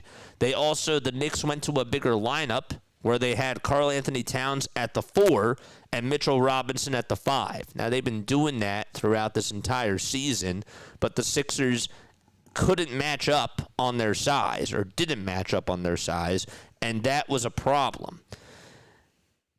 With that being said, though, they're fighting, they're scratching, they're still in this, okay? And if you're the Sixers, you should feel pretty good with where things are at. Because Paul George, I know that he hasn't done well in the first half. He did play a little bit better, though, with about 5 minutes left and onward in that second quarter. I thought that he got better looks. I also, when I'm watching him, I thought that his playmaking looked better and his decision-making was good. The Knicks, though, to their credit, they have a lot of, I don't always like using the word grit. I feel like I've used that word a lot. They play with a lot of tenacity. Maybe that's the right word that I'm looking for. They have that edge to them.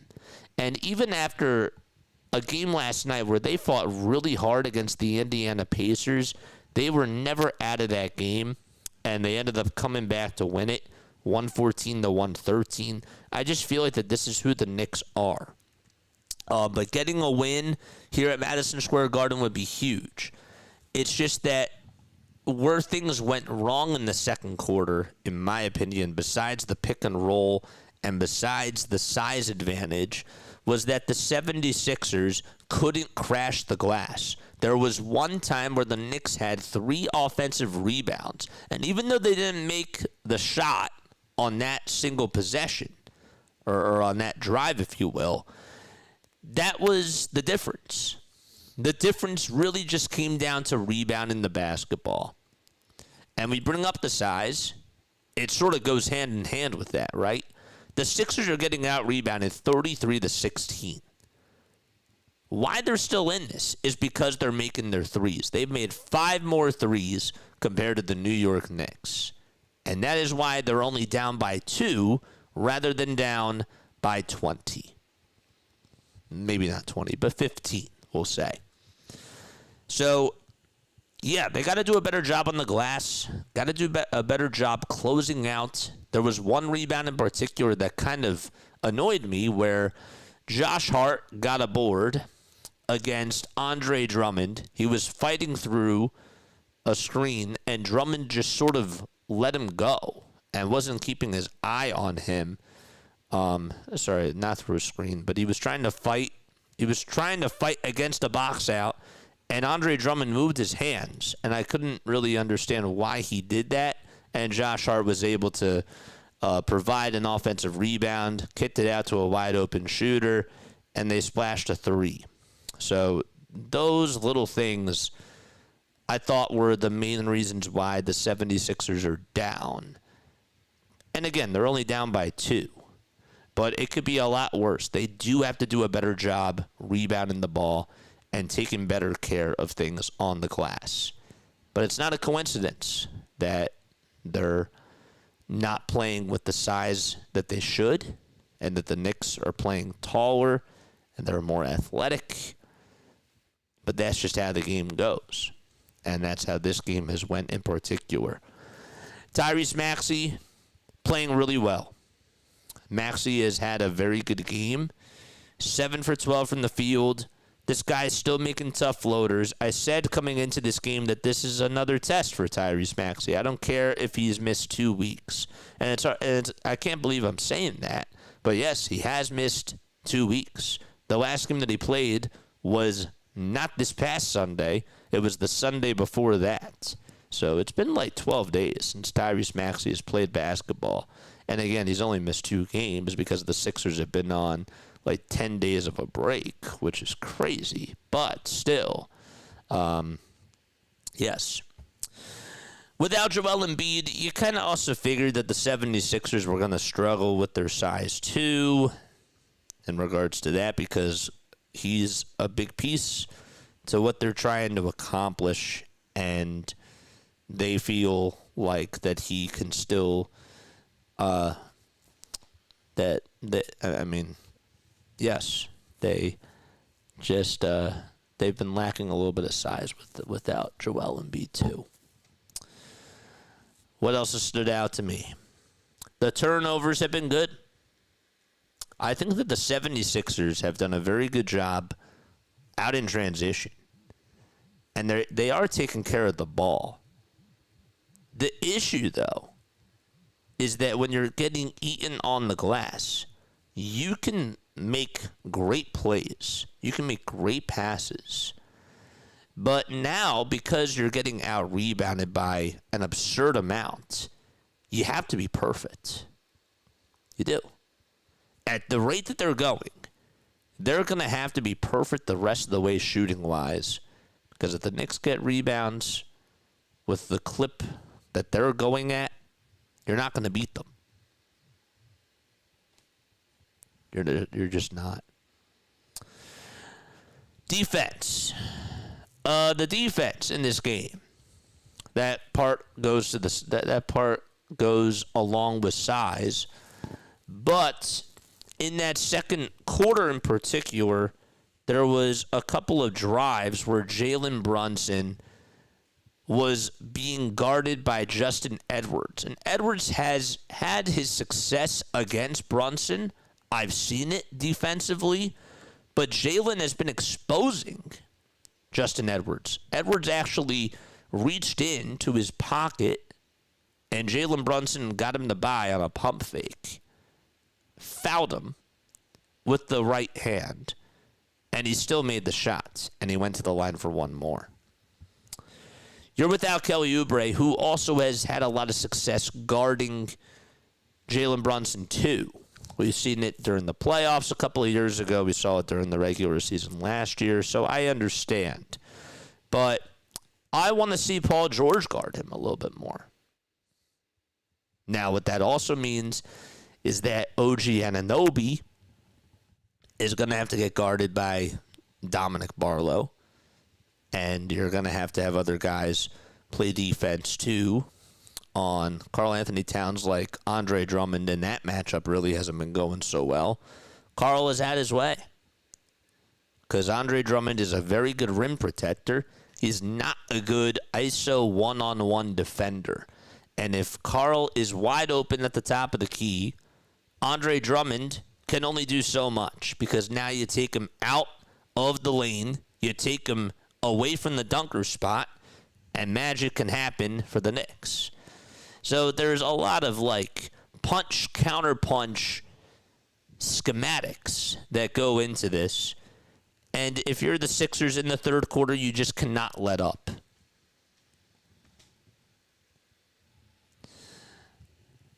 My one fear is that the Sixers are going to do that. And even if it's not in the third quarter, and I hate to be this guy, but I do have a little feeling in the back of my mind that the Sixers will go to a small guard lineup again in the fourth quarter. And that is playing with fire because you're relying on your guards to make shots. And they essentially have to be perfect, like what I said before. So, let's read some comments, and then we'll get back into the game. Let me know what your thoughts are, though, down below. JJ, I don't know if you're answering this question, but D, what do you think is the biggest struggle the 76ers are having? Is it coordination? The biggest struggle that they're having is chemistry. Lack of chemistry. I don't care if two of your big three guys are playing. You gotta build that. You have to get reps playing with each other. I mean, we don't even know who's going to be out there every single night. That's where we are. I like the two-man game between Paul George and Tyrese. I think that's actually been more so of a factor in this game in particular. And Paul George has played really good defense. Not such a good offensive game from Paul George. But when you're missing, even last week I said this, with Paul George and Joel Embiid there, that's cool. That's great. And I like to see that they can still hold the fort down without Tyrese Maxey. But you need your big three out there. You need all three of them to play and build reps. Get reps, build consistency, because if you believe that the Sixers are a contender, what the NBA has showed you time and time again is that you have to build trust with each other. You have to know everybody's strengths and weaknesses, and you can talk about it. You can have all these scrimmages, but you only play 82 basketball games, and those are the ones that count. That is their biggest weakness. It's lack of chemistry. Whether it's health, whether you believe that it's health or not, they're not playing together. That's the bottom line. That is their biggest weakness. All right, here we go. 59-57. Hopefully the Sixers can get the job done, though, regardless. Paul George, Dominic Barlow, Andre Drummond, Tyrese Maxey, and VJ Edgecombe out there for the Philadelphia 76ers. And the Knicks have possession of the ball. A little pick-and-roll action between Brunson and Karl-Anthony Towns. And Towns gets fouled hard. There were a plethora of Sixers players down low on the block. Paul George having some words with Karl-Anthony Towns. It's friendly trash talk. But Towns is going to go to the line. Had a little Euro step, and Paul George committed this third personal foul. And Towns is going to head to the line for 2 free throws. Andrew is here. What's up, Andrew? O'Gluffy says we got to win this one. Yes, we do. Absolutely, we do. But, Alex, let me know if you agree with me or not. Foul shot number 1 by Cat is up and in. 11 points for Karl-Anthony Towns, 8 rebounds. Doesn't have an assist in this game, but he's 3 for 7 shooting-wise from the field. 33 rebounds for the Knicks and just 16 for the 76ers. That's the main reason why the Sixers are down. But they're only down by 3. Cat's second foul shot. Swish goes the basketball. 61-57. The Knicks lead it by 2 possessions. So Maxey out there for the 76ers. Hands it off to VJ Edgecombe at the top of the key. Sixers go from right to left. Maxey outside the Edgecombe, who provides a couple of pivot steps and gives it back to Maxey, who goes down the lane, kicks it out to Drummond. His second corner 3 of the game. Got it! And Philadelphia down by 1. Andre Drummond from the far corner. And the Sixers trail 61-60. There's Hart, Bridges, Brunson, Towns, and Anunoby. for the New York Knicks. A wide open three by that was OG Anunoby. Couldn't knock it down from the far corner. Andre Drummond got the rebound. That's Drummond's 8th board of the game. Maxey at the logo, not dribbling just yet. Says to Andre Drummond, give me a screen. And he does. And Maxey takes it to the far wing. Kicks it out, though, to Edgecombe for a far corner three. Good! 2 threes for the 76ers to start off this third quarter. Here's Towns from downtown. Not that time. George rebound for the Sixers, who have all the tempo so far, and momentum has gone their way to start off the third quarter. George rolling to the basket, tries to bank it on in. He's fouled. Didn't get the shot to go in. However, he did get fouled. All right. Andrew is here. Andrew says, JJ, you ready for Christmas? I'm still celebrating Hanukkah, my friend, but Christmas is coming up in 6 days. I'm ready, but I want to enjoy every day before. But man, 63-61, George at the charity stripe for a pair of free throws. The first one, he splashes it and makes it a 3-point lead. JJ, honestly, I agree.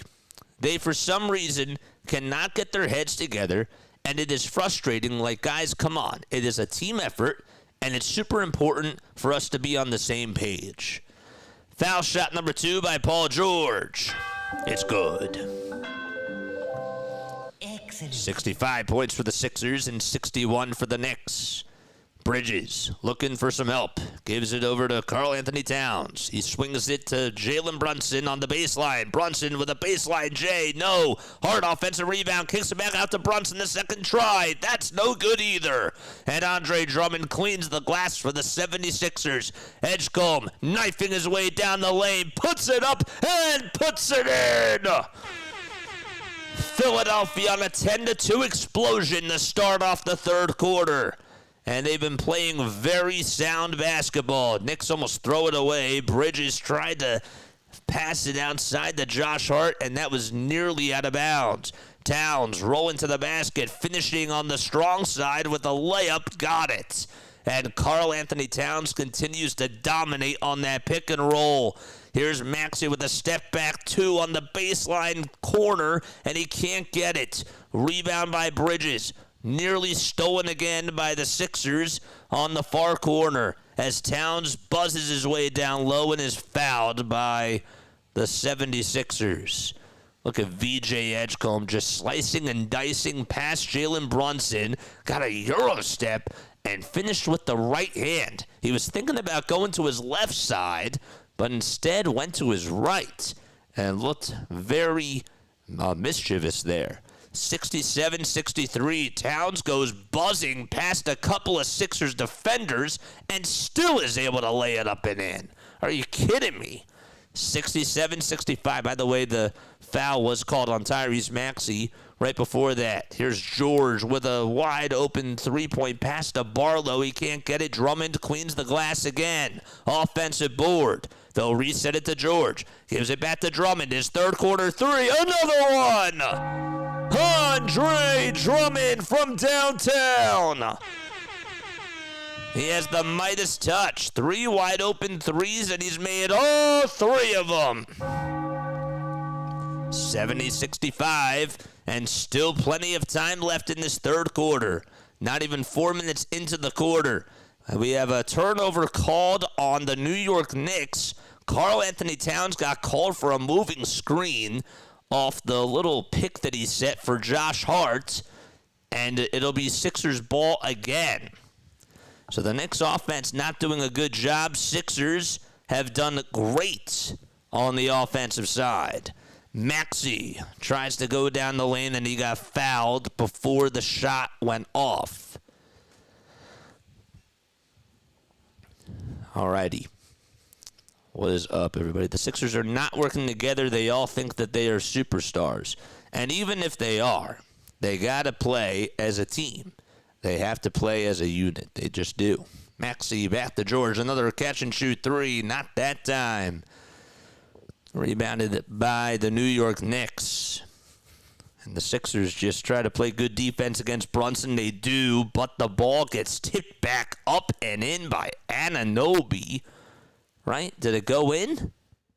Looked like on the screen that it did. I think that they're going to call basket interference. That's what it is. OG Anunoby gets called for an offensive goaltending.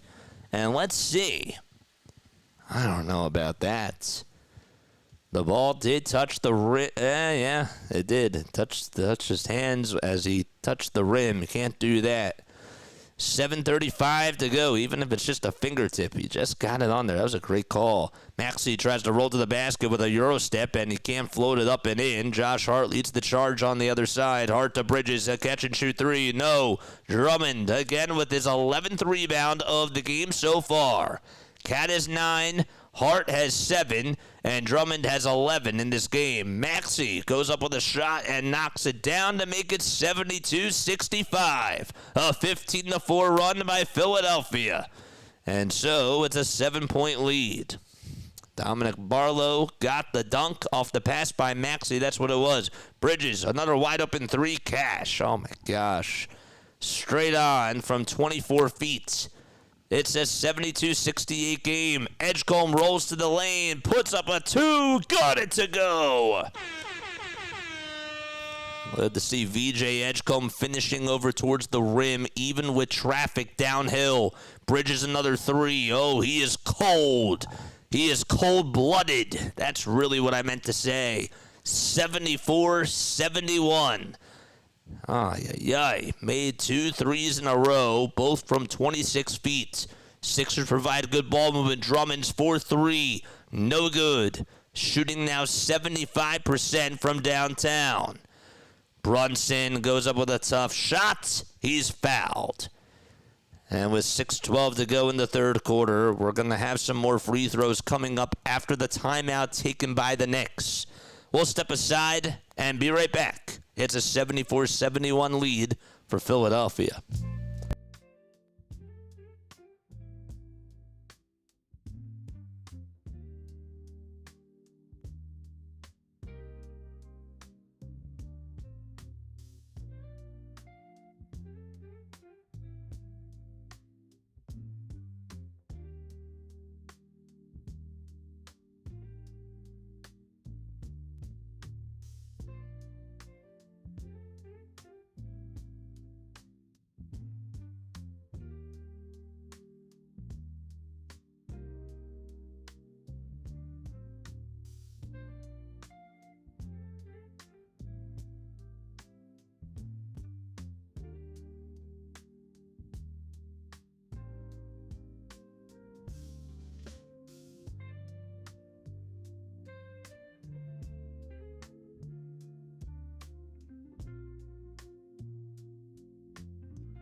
Hey folks, if you're just tuning on in for the first time tonight, make sure you guys hit the thumbs up button, hit the subscribe button as well. My name is Jason Joseph. This is Play-by-Play with JJ, and the nuts and bolts of this channel is pretty much just play-by-play for the Sixers, the Eagles, and the Phillies.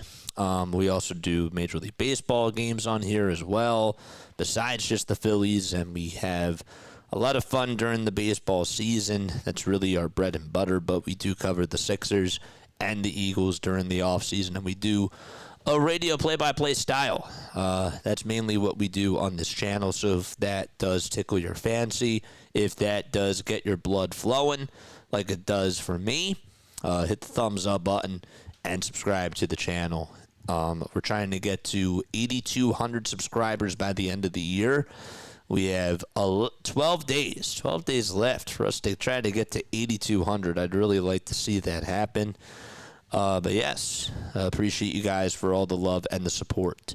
Philadelphia is up 74-71. They've done a pretty good job out of the third quarter, but they started off hot, really, and then the New York Knicks have responded, and they went on a little run themselves. But overall, a good start for the 76ers. Paul George is going to take a seat, and so will Andre Drummond. Quentin Grimes will replace Andre Drummond. And we'll see who's going to replace Paul George in just a couple of seconds. There's 6 minutes and 12 seconds to go in this third quarter. If you guys do know people who do like listening to NBA radio play-by-play, make sure that you do tell them about this channel. They don't even have to be a Sixers fan. They're just a basketball fan, and they like somebody painting a picture for them. I tend to think that we do a pretty good job. Always room for improvement. Always room to try to get better, and I'm always open to that type of criticism. 74-72, as Brunson is at the line to shoot 2 free throws. He just got fouled before the timeout was taken by the Knicks. Knicks only have 3 timeouts left. Sixers actually have 6 of their 7 timeouts left. Just wanted to put that into perspective, too. Brunson's free throws are good, and it's a 1-point lead for the 76ers. Quentin Grimes back out there for Philadelphia. That's his second stint of the game. Gives it over to Maxey. Maxey back to Grimes for a catch-and-shoot 3. Way too strong. Too much mustard on that 3 on the far wing. And the Knicks trying to take the lead. Towns pump fake on a 3. Gives it back out over to Jalen Brunson. Brunson back to Towns. His straight-on 3 is good. It was just some wide-open space that Karl-Anthony Towns was able to get. Sixers couldn't close out there. Looks like Bridges ready to sub back on in. Or not Bridges, OG Anunoby over on the sideline. Grimes kicks it out on the near corner and gives it over to Maxey. Maxey puts up a floater inside, and that is going to result in a shooting foul. Maxey got slapped on the wrist, and he'll try to tie the game with 2 foul shots. The Strom trade. I'm not happy about the Strom trade, says Scott. Yeah, me neither. I get why they did it, but I'm not really thrilled about it as well. 76-75, as Maxey does make his first free throw. Give him now 18 points in this ball game. 18-5-2 for the 25-year-old out of Kentucky. Sixers down by 1 to one of their biggest rivals. That's the New York Knicks. First game of 4. And the second free throw, got it. Excellent. This isn't the only game that's close. You also got Boston playing against Miami. Miami has a 4-point lead with 5:16 to go in the third quarter. The Spurs are up by 24 points at the half against the Atlanta Hawks. And the Chicago Bulls are up by 11 against the Cleveland Cavaliers in Cleveland, Ohio. 66-55. We have a turnover on the New York Knicks. Jabari Walker is going to come on in for VJ Edgecombe. And Dominic Barlow will also take a seat as well. Clarkson got called for a loose ball foul as Barlow tried to go up for a rebound. Here's a step back 2 by VJ Edgecombe, and that breaks up the tie. Nice job by VJ Edgecombe with a far elbow J. 78-76. 76ers up by 2. Hart swings it down low, gives it over to Bridges. Bridges works his way around the foul line, puts up a 2, won't go. Rebounded by the Knicks. The Knicks go up with a 2. That's denied by Adembona. And we have a travel called on Bridges after he got the rebound. He was walking the floor, and so it'll be Sixers ball. Adembona just blocked Jordan Clarkson's layup, and maybe that's the energy that the 76ers needed. Knicks have turned the ball over on 2 straight offensive possessions. Walker on the far baseline. Gives it out to Grimes on the far corner. Or on the near corner, that is. Edgecombe being tagged along by Jalen Brunson. Got it knocked loose. Grimes still comes up with it. Gives it back to Edgecombe, and his little floater is good. Bridges saves the ball from going out of bounds off of a bad pass. It was a wild pass by Brunson, and he swings it outside to Jordan Clarkson for a 3. But before that shot was off, there was a foul called. VJ Edgecombe. Give VJ 16 points. He's having a very good day shooting the ball and scoring, really. It's been a lot of scoring and finishing near the rim for him. Brunson gets the inbound handoff. Edwards guarding him. Brunson's 2 is good. Just got it off with the left hand. And Edwards did not see that coming. They're still playing Edwards on Jalen Brunson. And Brunson is sort of solving him now. Edgecombe with a no-look pass to Adem Bona in the dunker spot. Oh, what a play by VJ. He had eyes behind his back on that one. And that was beautiful. Man, he's a playmaker. What can he do in this game? He's unstoppable. Brunson gets knocked, though, by Edgecombe. And, well, that's just really tough when you have a defensive assignment to stop that guy. And he's going to go back to the line, Jalen Brunson, for another couple of foul shots. VJ, that's his first personal foul in this game. Adem Bona has 4 and just 2 points. He's not playing many minutes. But hopefully he does not foul out. Edgecombe gets called for the shooting foul. Brunson at the line for a pair of foul shots. The first one will go. And the lead is down to 3. Edgecombe is first in minutes amongst all rookies. He's 4th in points per game, 5th in rebounds per game, and 2nd in assists per game, which is interesting against, again, we're talking about all rookies here. No Jared McCain in this third quarter so far. Not really a surprise. Just wanted to throw that out there, too. The lineup for the Knicks, it's Hart, Bridges, Brunson, Robinson, and Clarkson. And for the Sixers, it's Edgecombe, Walker, Edwards, Bona, and Grimes. Karl-Anthony Towns, though, comes in for Bridges, and OG Anunoby will sub in for Josh Hart. Free throw number 2 by Brunson. He got it to go. Jalen Brunson doing a really good job at the line, shooting the ball 6 for 6. And Karl-Anthony Towns is 7 for 9. Edgecombe slicing and dicing, gives it back outside to Edwards, who tries to drive it to the cup, and he's fouled. He got knocked in the knee by Jordan Clarkson. No foul shot was up, or no shot was up. Edgecombe is going to go over to the bench for the 76ers as we have a timeout taken by Philadelphia. All right. Man, still plenty of basketball to go. I like this game. This game has been really good. Just a nice, even-paced game for the most part. Both teams going on runs. It's not a dominating performance for either of these teams. I feel like we've seen some really good defense on both sides. I've been very happy with just how this game has gone. It's been an entertaining one, like 10 out of 10 game, really. So that's nice to see. So the Sixers have just burned their second timeout of the game. Let's take a look at some scores around the NHL. We'll get you back with more scores around the NBA, even though we talked about it. The Hurricanes are up 1-0 against the Panthers. The Canucks, they lead at 3-0 against the Islanders. Both of those games are heading into the third period. Look at Stahl, got his 10th goal of the season for the Hurricanes. He's playing really well. And Sherwood had 2 goals today. That was his 14th and 15th for the Vancouver Canucks, who were 13, 17, and 3. Winnipeg Jets play against the Colorado Avalanche tonight at 9 o'clock p.m. Eastern Time. And then you got the New Jersey Devils against the Utah Mammoth. That game's at 9-2.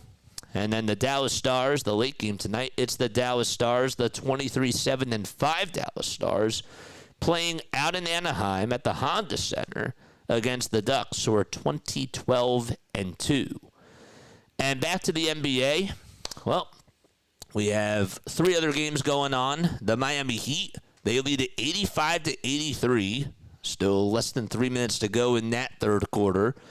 Out at the TD Garden, the Spurs are up by 19 points. Victor Wembanyama, 14 points for him tonight.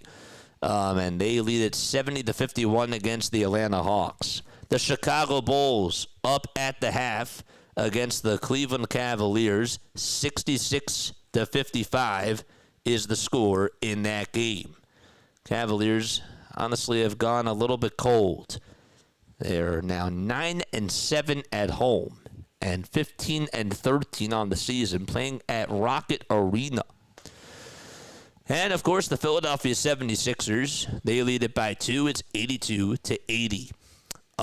My guy, LP Sigma, he says, I know I keep saying this, JJ, but as one who grew up on radio, I really like how you call the game. I really appreciate that from the bottom of my heart. I keep telling people, for those of you who can't watch the game, I wish I could show it.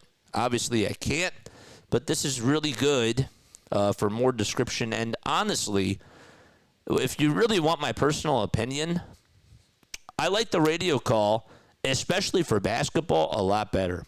I do. I feel like it's more of a hockey style of a call because it's more descriptive and you really focus more on the play-by-play announcer. Right? In baseball, it's more so about the color commentator, especially on the radio.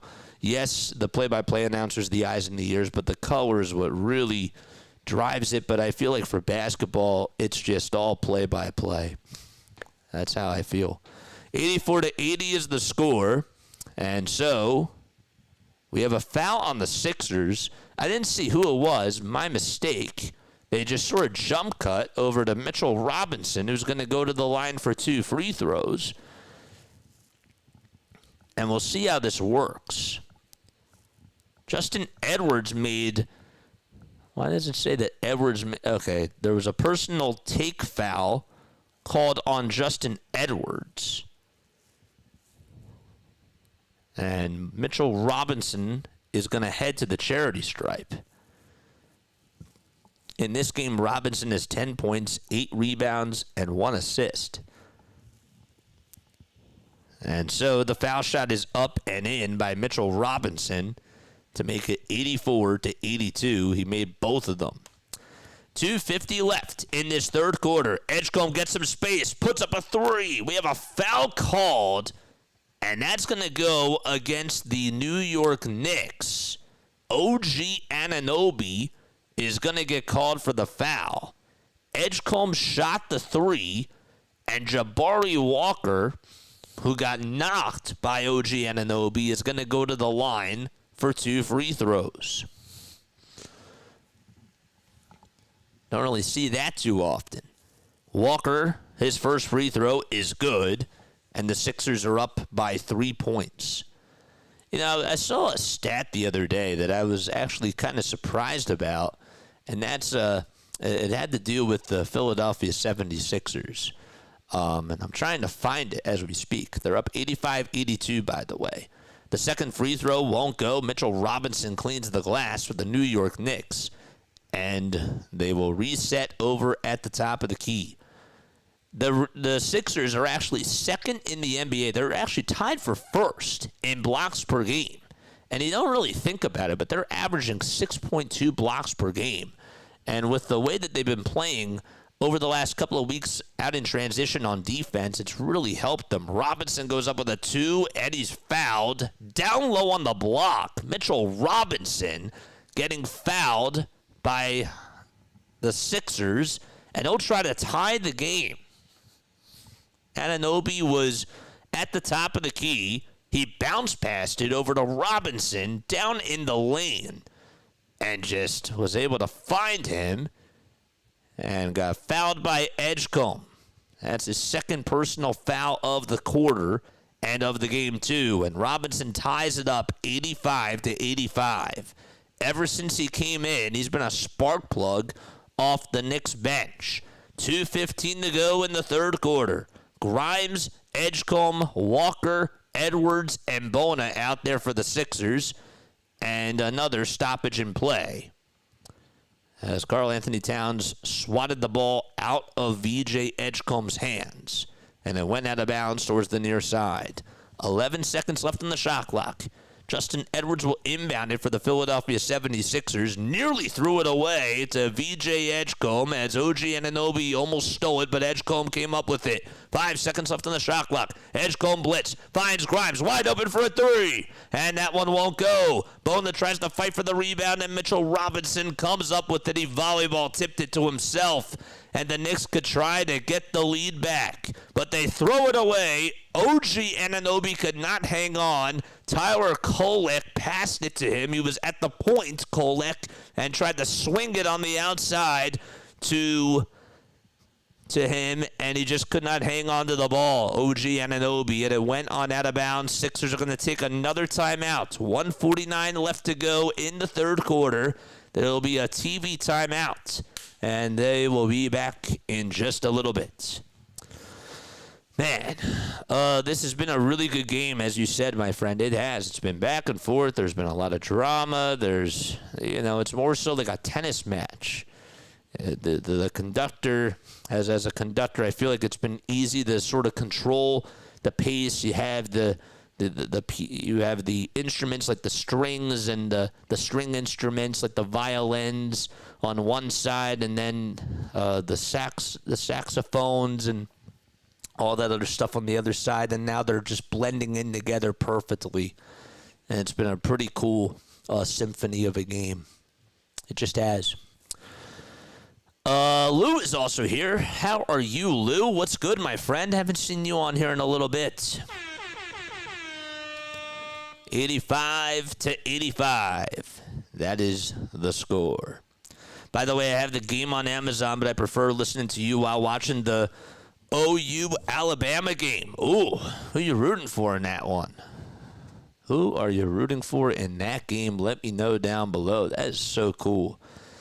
So we're tied at 85 apiece. 1:49 left to go in the third quarter. Still plenty of time left. Mike Brown has to be very happy with how his Knicks have done this year. And in this game in particular, they've been doing a very good job on the glass. Sixers get the inbound. VJ Edgecombe gets it. There's 10 seconds left on the shot clock. Edgecombe at the top of the key. Lost his dribble. Gets it back, though. Gives it over to Walker. 5 seconds left on the shot clock. Walker goes to the foul line. Goes up with a runner inside. Then he's fouled. Got fouled by Kolek with about 2 seconds left on the shot clock. And they'll stay right where he is. Maybe back up about a couple of steps or so. But not big steps, as he will try to get the Sixers the lead back again. A lot of lead changes in this one. It's felt like it for sure. The Sixers do get the lead back as Jabari Walker hits his first free throw this trip around. Kevin is also here. What's up, Kevin? By the way, guys, we are not doing the Sixers game tomorrow. We got the Eagles. 86-85, foul shot number 2, good as gold. Those are Jabari's first 2 points of the game. Kolek, Towns, Robinson, Anunoby, and Clarkson are out there for the New York Knicks. And another turnover. Mitchell Robinson gets called with an offensive foul. As he got the ball, he just shoved right on in to Jabari Walker. And the Sixers are going to get the ball back. They lead it by 2. 87-85. Edgecombe again operating as the point guard here. Provides a little alley-oop pass to Bona, but it was a little bit high. Bona deflected it, and it went out of bounds. He tried to catch it, but it was just too high of a pass. Again, they're trying to make VJ Edgecombe into the point guard, and it's just not working. He's more of a scorer, and for a 20-year-old who doesn't really have a lot of experience doing that, you're putting him in a position to fail. A floater inside to tie the game back is good by the New York Knicks. And with 55 seconds left in this third quarter, we're knotted up at 87 apiece. We'll get you who scored that bucket in just a couple of seconds. 48 seconds to go. Edgecombe again trying to create the offense for the Sixers. Swings it over to Justin Edwards again. Edwards drives it. Kicks it out to Grimes. 3 seconds left in the shot clock, and we have a travel called on Quentin Grimes. He took way too many steps. Darn it. And by the way, it was Jordan Clarkson who made the layup, and Tyler Kolek got the assist. On the last Knicks possession, Jalen Brunson will come back in for Jordan Clarkson. And Brunson, fresh. 87 with 39.5 seconds to go. The Knicks will inbound it from their side of the bench.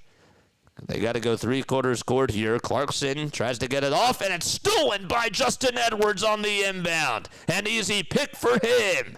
And the Sixers in no particular hurry.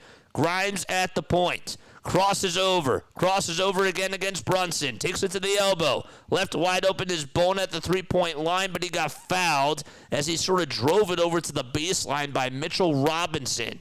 What a pick. I mean, just a great job by the Sixers to just trap the inbound passer and force him to just throw it over to Justin Edwards. And the Sixers are able to get the ball back thanks to that defense. There's about 0.2 of a second differentiating the shot clock from the game clock.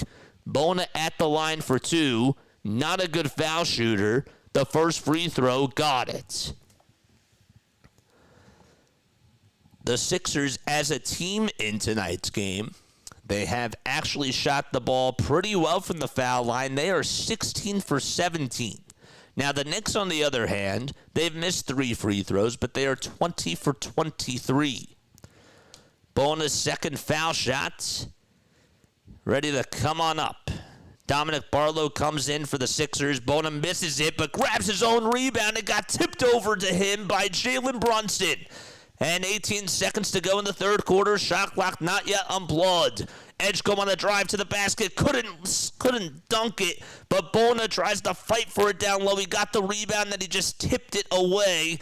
He tried to just fingertip it out over to Dominic Barlow on the ground, and it went out of bounds. Kolek gets the inbound pass. Edwards tried to go for the steal. Gets it, knocked loose. It's stolen by Walker. Walker down the lane, goes up with a layup, and he can't finish. Oh, darn it. And that's going to end the third quarter. The Sixers' defense by Justin Edwards to end that third quarter was absolutely magnificent.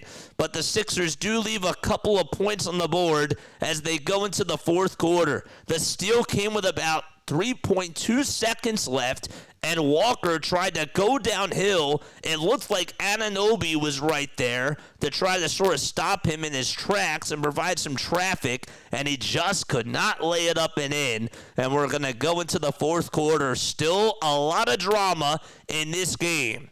And this is just game one between the both of these teams, the Philadelphia 76ers and the New York Knicks. Prime time basketball, baby!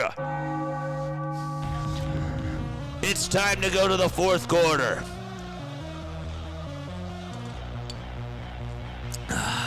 I love playing this every time we go to the fourth. Sixers at 'em. This lineup with Barlow replacing Grimes for the final 24 seconds just went +1 in 5 minutes and 5 seconds. That was also without Maxey or George on the floor. Crazy. Let's go. 88-87. I got the football game on too. I'm not rooting for either. Just a good game, says Lou. So far, all Oklahoma. Yep. I don't even have the game on. We've been on for 2 hours and 17 minutes so far. We have a little post-game show after this. I can't stay on for too long because I do have something to do. Kevin is here, though. at 10 o'clock, I think we're going to wrap it up. Maybe I might we'll see. It all depends on what ends up happening. But probably not a long post-game show tonight. I got the hot dog roller going, JJ. Would also be great to cap it all off as a 76ers win tonight and tomorrow night. And again, no Sixers tomorrow night. We got the Philadelphia Eagles instead. We'll be doing that game. That game is at 5 o'clock. So I hope to see you guys then and there for the Eagles game. We're not doing the Sixers. Sixers are on tomorrow. They play against the Mavericks, but we're not doing that game. Jordan Clarkson, Philippines pride. Shout out to the Philippines. Let's go. Nice. All right. Rooting for Georgia tomorrow. Oh, boy. And we got college football tomorrow, too. That's insane. Sixers open the fourth quarter with Maxey, McKean, Edwards, Walker, and Bona. So Tyrese Maxey, 19 points for him. He sort of had a cold third quarter, but we'll see if he lights it up in the fourth and how things will end for the 76ers, who, by the way, have 4 timeouts left. The Knicks have 3. For the New York Knicks, they got Anunoby, who hasn't even scored any points in this game. He has a donut. Hard to believe that. Karl-Anthony Towns with 20, Jalen Brunson 22, and Mitchell Robinson 14 and 10. Sixers cannot come up with a bucket, and the New York Knicks have it now. Mikal Bridges operating over on the far side. Hands it off to Karl-Anthony Towns. Goes up with a floater. No offensive rebound. Put back dunk by Mitchell Robinson. Again, the Twin Towers just doing their job, and the Sixers don't have an answer for them. Maxey swings it to Bona, and they give it back to Jared McCain on the left hash of the elbow. He goes up with a floater. Can't hit it that time with the right hand. And finally, Karl-Anthony Towns got the rebound. The ball was sort of dribbled by Karl. He couldn't get a good grip of the ball, and then he finally did. Here's a reverse layup by the Knicks. That's no good. Bona blocks the shot on the second try, and the Sixers get the rebound. Adem Bona making a statement down low against Mitchell Robinson. Maxey gets some space, lets it fly from the logo. Good it! Nice to see Tyrese Maxey out there giving the 76ers the lead. It's a 91-89 game. Scoreboard's not updating. Sorry about that. That is out of my control. But the Sixers are up by 2. There's 10:25 left to go in this game.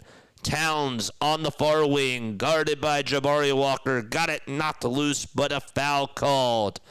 The foul called on the New York Knicks. It was Karl-Anthony Towns, and he's not happy. Wow. How did he get called for a foul there? Did he move? Let's see.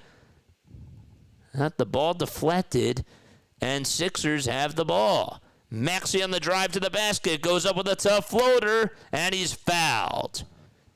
A very late foul call as Maxey hit the deck pretty hard and got knocked on the right shoulder, and he will head to the free throw line and shoot a pair of foul shots.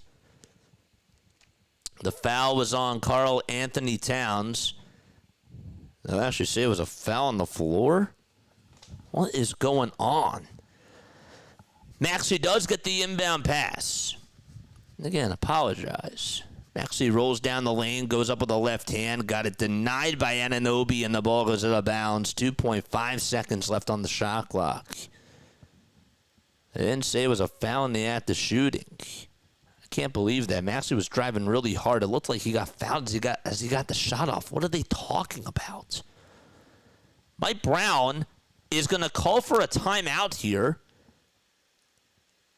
and I'm wondering if they're going to challenge whether or not the ball was last touched by Maxey. 91-89 is the score with a timeout taken. How is that not a foul in the act of shooting? He clearly went up with that left hand, and that makes no sense. No sense at all. Man. All right. We are in the fourth quarter. Again, the ESPN scoreboard is not working, but the Sixers are up by 2. 91-89 is the score. What else do we got? I don't know. Man. If you guys are new to the channel, make sure you hit the thumbs up button and hit that subscribe button as well. Turn on the notification bell icons too. And that way you will know when we do go live. We go live for the Sixers, the Phillies, and the Eagles. Tell your friends, tell your family members. We do an old school radio play-by-play style for football, baseball, and basketball as well. Sixers are shooting 37% from three-point range. And the Knicks are shooting 29%. Let's try refreshing the page. I just actually did that on the other browser. Let's see if it works here. It does. Good. Okay.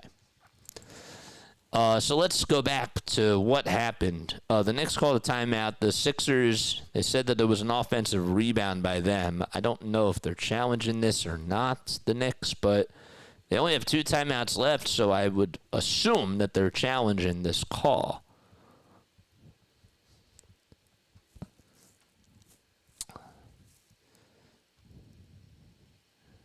And yeah, they called that a personal foul on Karl-Anthony Towns. That was not the right call. Jalen Brunson for the New York Knicks, averaging 28.7 points per game. He's played in all 24 games. He's played in 24 of the 26 games.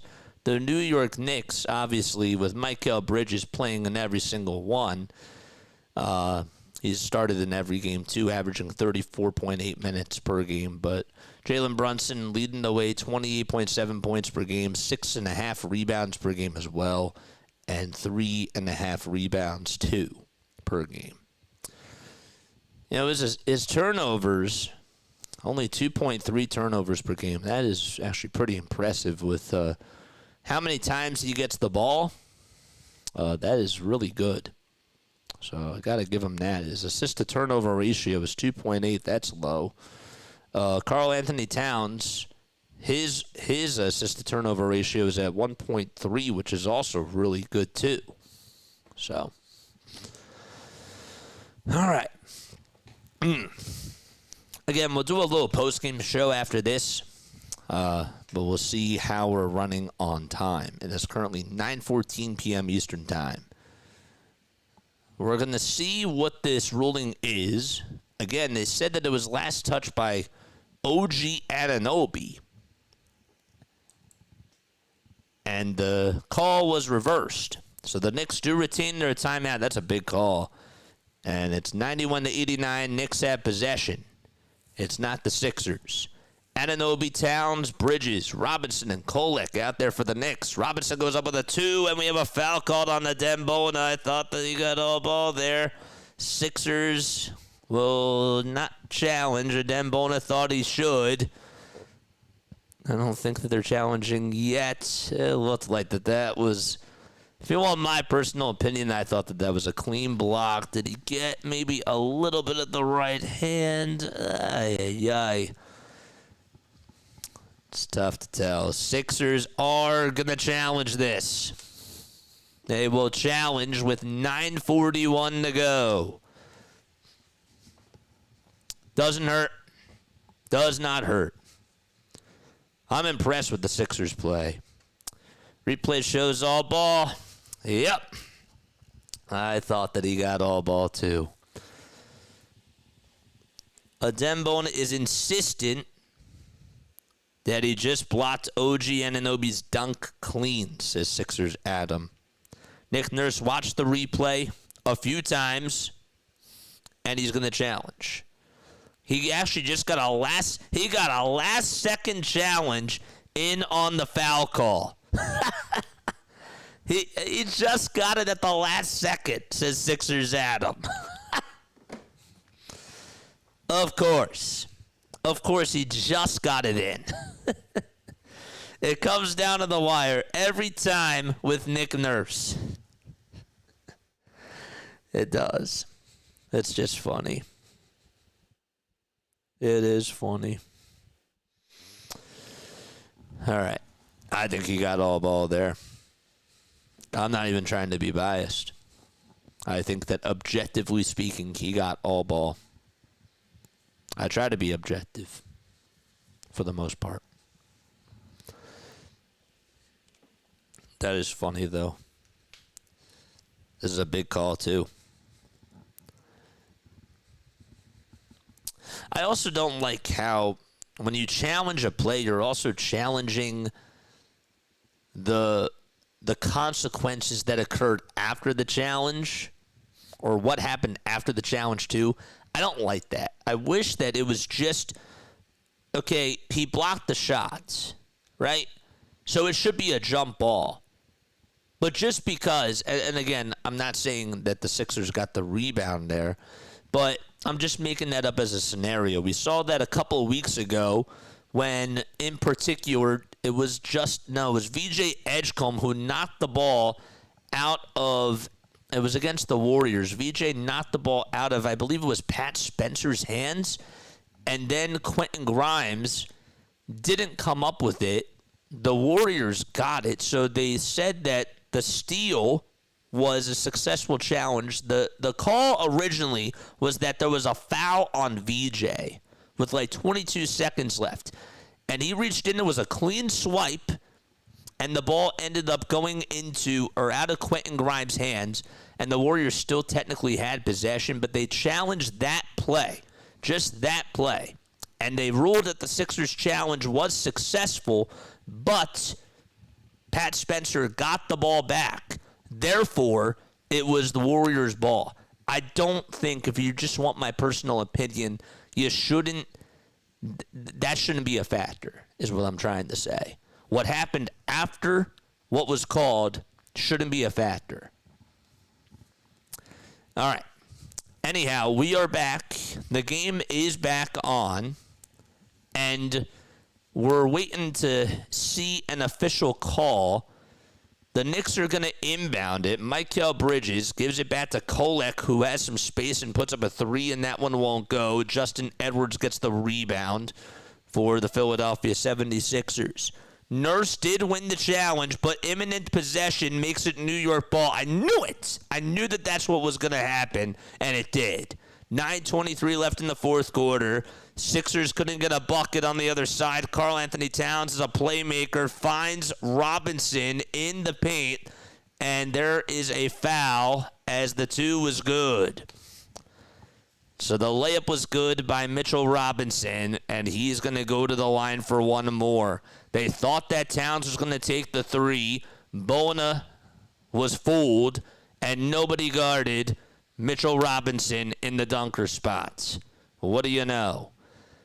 The Knicks are going to try to take the lead. Jared McCain got called for the foul, and the Knicks go back out in front as we ride the seesaw. It's 92-91 New York with 9:15 to go.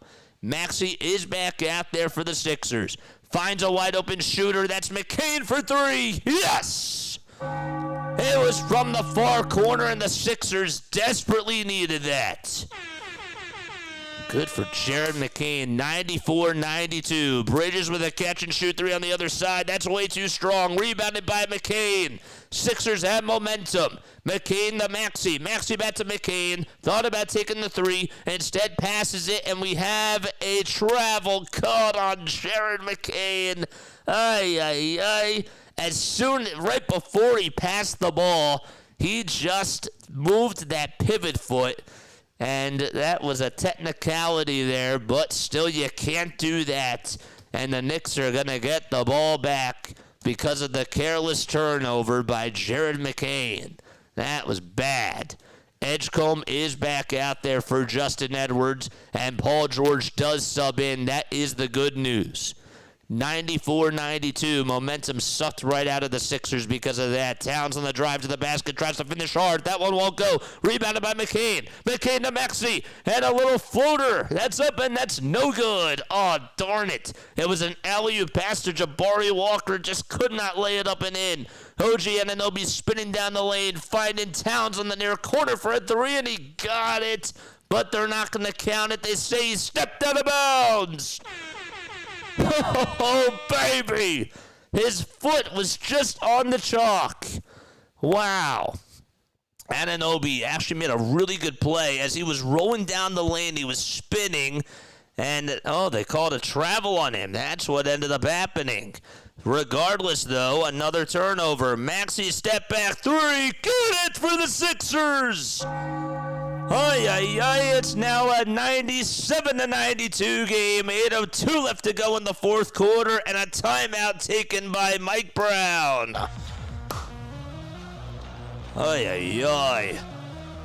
Tyrese Maxey finally arriving in the second half. And the Knicks only have 2 timeouts left. That's it. Give Tyrese Maxey 25 in this game.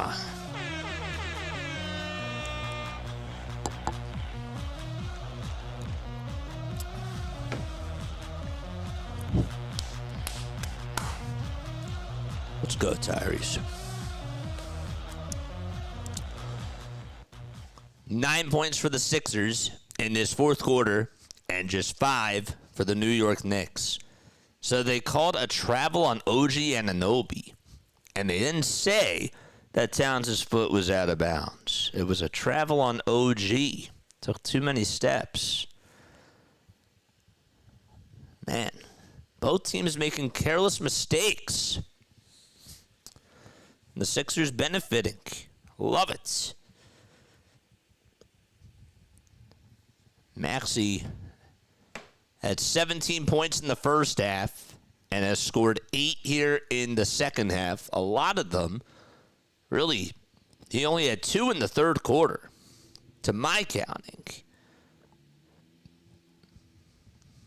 But 6 so far here in the fourth. 97-92. Defense! Defense! 8:02 left to go in the fourth quarter.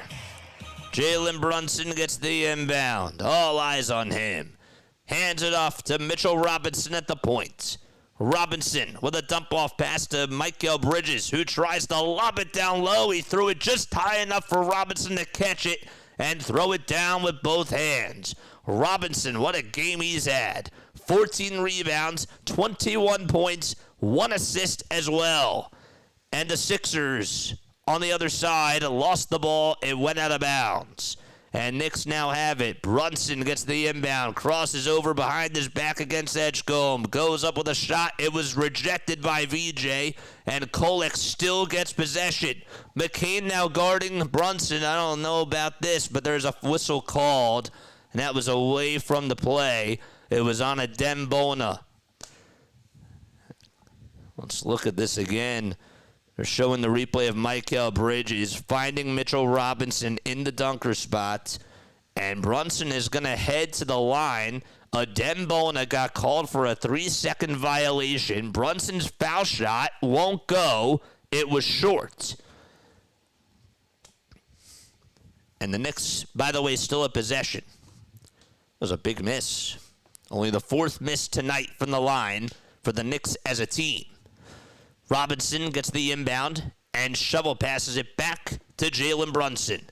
On the far elbow, he's dribbling through traffic. He spins, tries to go up with a 2. No. George climbs up the ladder, gets the rebound, outlet pass to Maxey. And now McCain rolling down the lane. Goes up with a 2, and he got it. Oh, Jared McCain making a statement in the fourth quarter.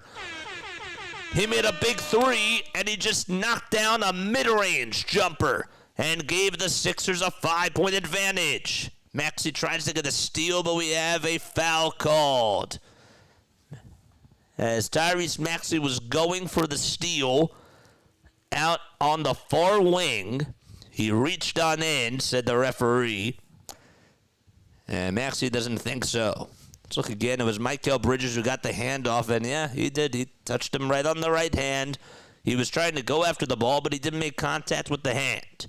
We got 50 likes. Let's go. Brunson on the dribble, handoff, back to Kolek at the top of the key, swings it outside to Brunson, and Brunson back to Hart. 3 seconds left on the shot clock. Josh Hart inside the foul line, gets it knocked away. Maxey comes up with the steal, gives it back to Josh Hart, and they have a fresh 24. Oh no. Hart with a turnaround floater. That one won't go. Another offensive rebound by Robinson. Bridges for 3. In and out it goes. The basketball gods say no. Drummond, rebound for the Sixers. And Maxey on the other side trying to drive past the defense. Puts up a 3. And that one won't go either. He thought he was going to drive it. Instead, he settled for a 3 on a crossover. Tried to step back. Couldn't make it. Here's a 2. That's denied on the other side by VJ Edgecombe. But the Knicks still respond. Unbelievable. That was Mikal Bridges who got his shot denied, still kept his dribble alive, and got the ball back, and he made the 2. Maxey on another drive to the basket, makes the layup. Nobody can stop him. He's unguardable. 101-96, Philadelphia up by 5 and 5:35 left to go in the fourth quarter of this game. Kolek going downhill, laying it up, laying it on in. It was too easy for him. He got past a couple of defenders, and now it's back to a one-possession game.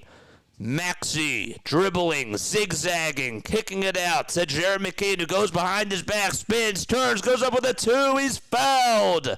Jared McCain initiating contact and trying to finish with a mid-range J. Couldn't get it. Kolek fouled him on the shoulder. And Jared's going to stand up and go to the line.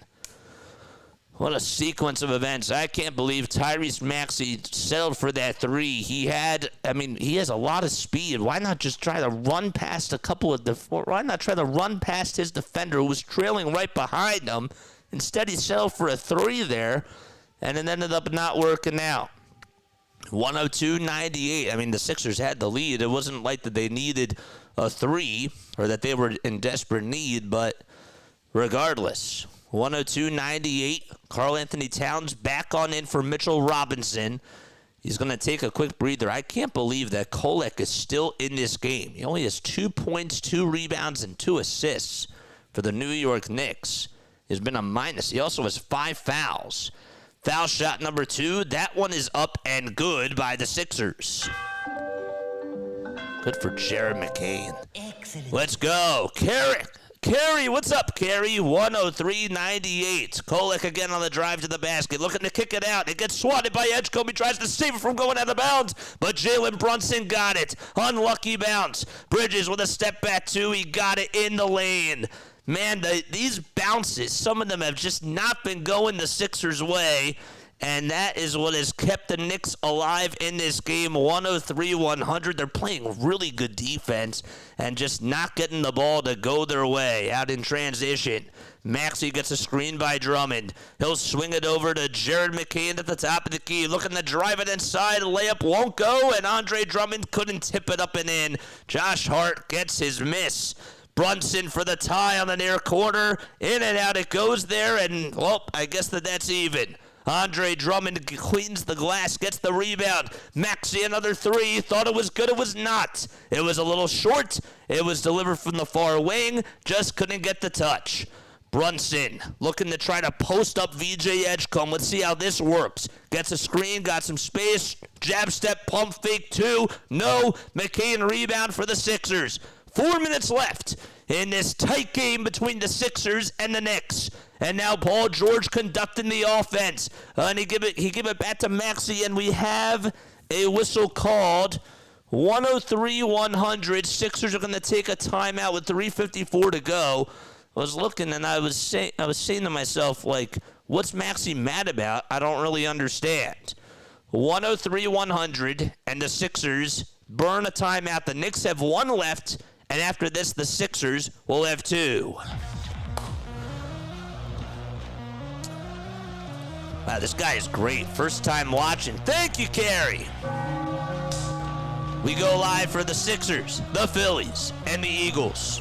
We do play-by-play for baseball, basketball, and football on this channel. We also do a lot of MLB baseball during the season. What a game. This has everything you want, man. Just does. Drama. It's theater.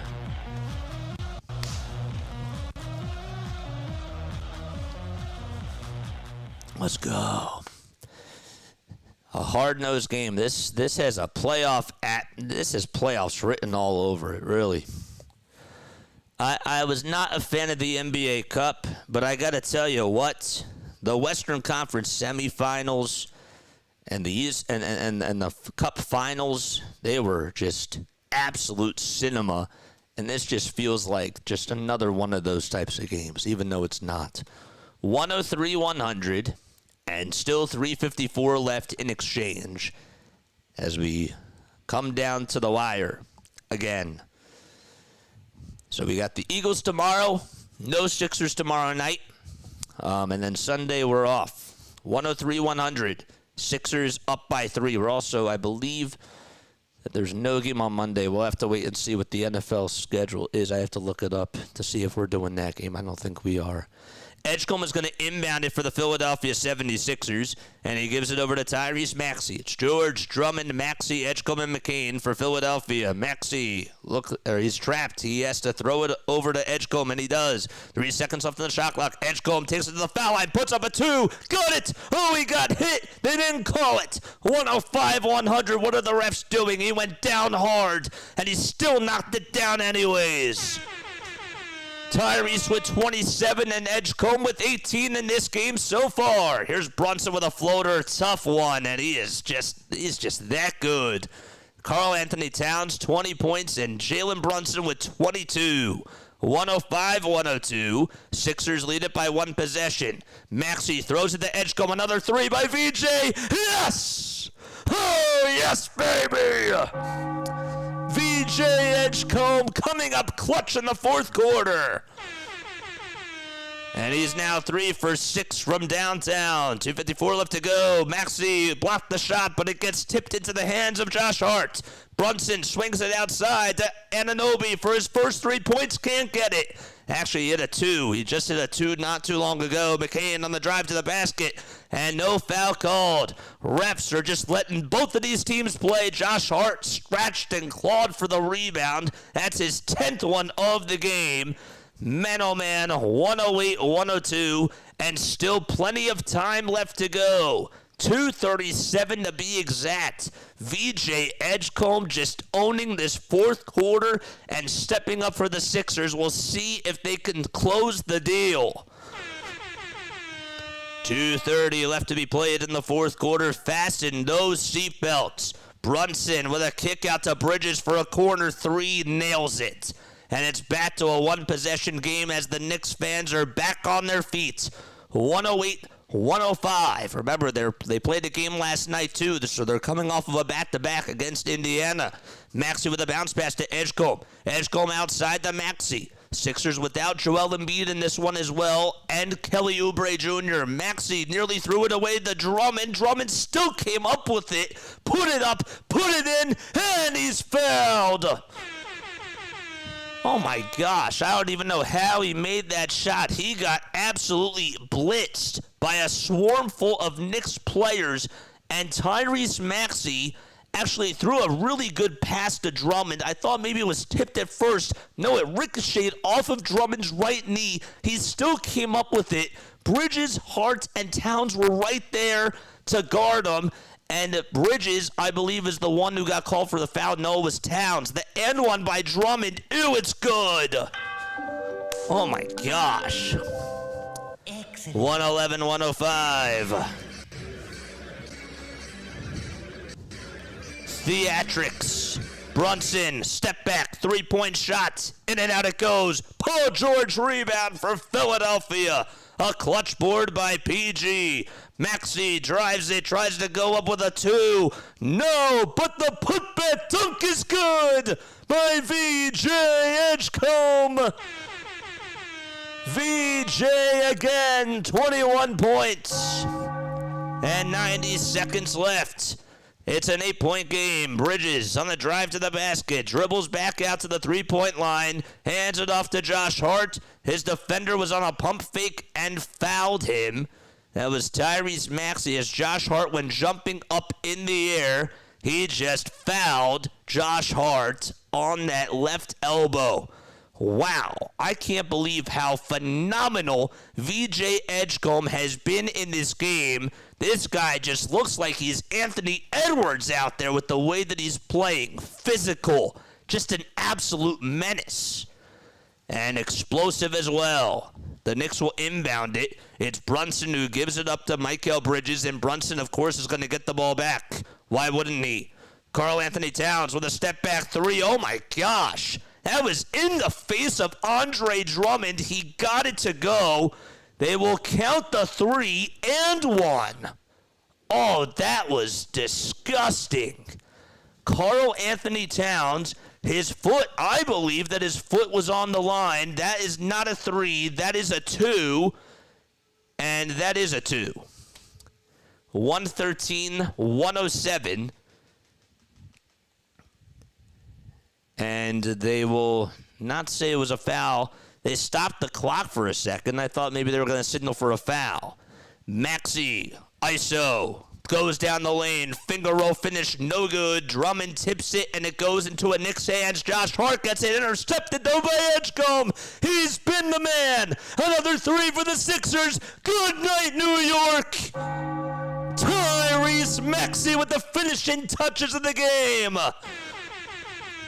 116-107, 38 seconds left to go. Towns, another shot, no good, and rebounded by Paul George. 30 seconds left, and the Sixers are in no particular hurry. And they're just going to let Tyrese Maxey dribble this one out. Oh, my goodness. There's 10 seconds differentiating the shot clock from the game clock. And the Sixers, of course, will take a shot clock violation. What an absolute masterpiece of a performance by VJ Edgecombe and Tyrese Maxey. 116-107. Brunson gets the inbound pass, and that is going to wrap it up. What a huge win for the Philadelphia 76ers out at Madison Square Garden. 116-107. Ring the bell, baby. Let's go.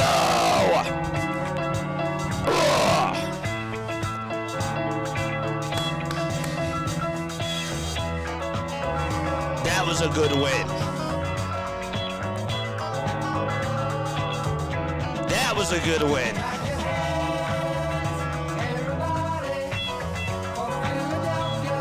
Ring that bell, baby.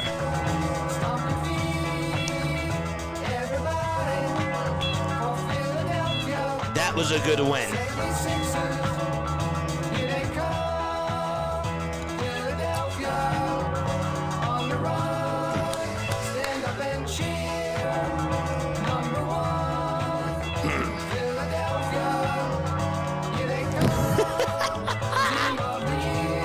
That felt good.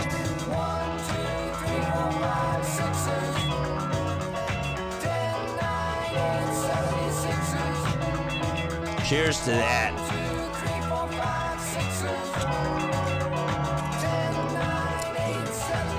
Post W's in the chat, baby.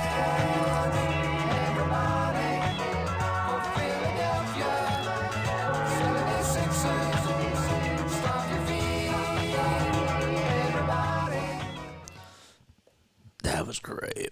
That was awesome. Whew. What a game. That was an incredible game that the Philadelphia 76ers won.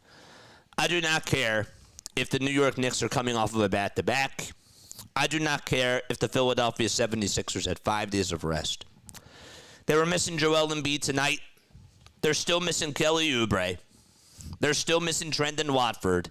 And they pulled this game out. They won this game 116-107. They were getting out-rebounded 33-17 in the first half. And again, like, the Knicks just played very big. But you know, like, what happened in the fourth quarter, I feel like that the change of the momentum really went to Jared McCain when you just look back on this game. When he splashed that 3, I know that he turned the ball over on the very next offensive possession, but then OG Anunoby had a careless mistake after he was trying to spin, and he took way too many steps to give it to Karl-Anthony Towns, who would have knocked in that wide open three. The spark plug that Jared McCain gave off the bench in that fourth quarter was just what the Sixers needed. I thought that momentum came back on their side. I'm a huge believer in momentum, especially in the game of basketball, because it's all about pace, it's all about runs, and who gets hot at the right time. You saw Justin Edwards catch a little bit of fire in that second quarter. But in the fourth quarter, Jared McCain made some really big plays, and if it weren't for him, I don't know if the 76ers honestly get what they need in that fourth quarter from VJ and Tyrese. I really feel that way. Not to discredit with what the both of them did, but Jared McCain's play was phenomenal in that fourth quarter, and Nick Nurse did actually a good job putting him on in when he did. But obviously the player of the game, I know Tyrese Maxey had 30 points. I know. But the player of the game, the most valuable player of the game, is VJ Edgecombe.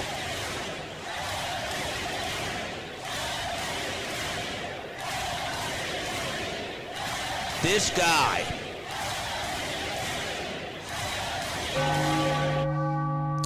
guy just continues to play lockdown defense within the last 3 minutes. We've seen it so much this year.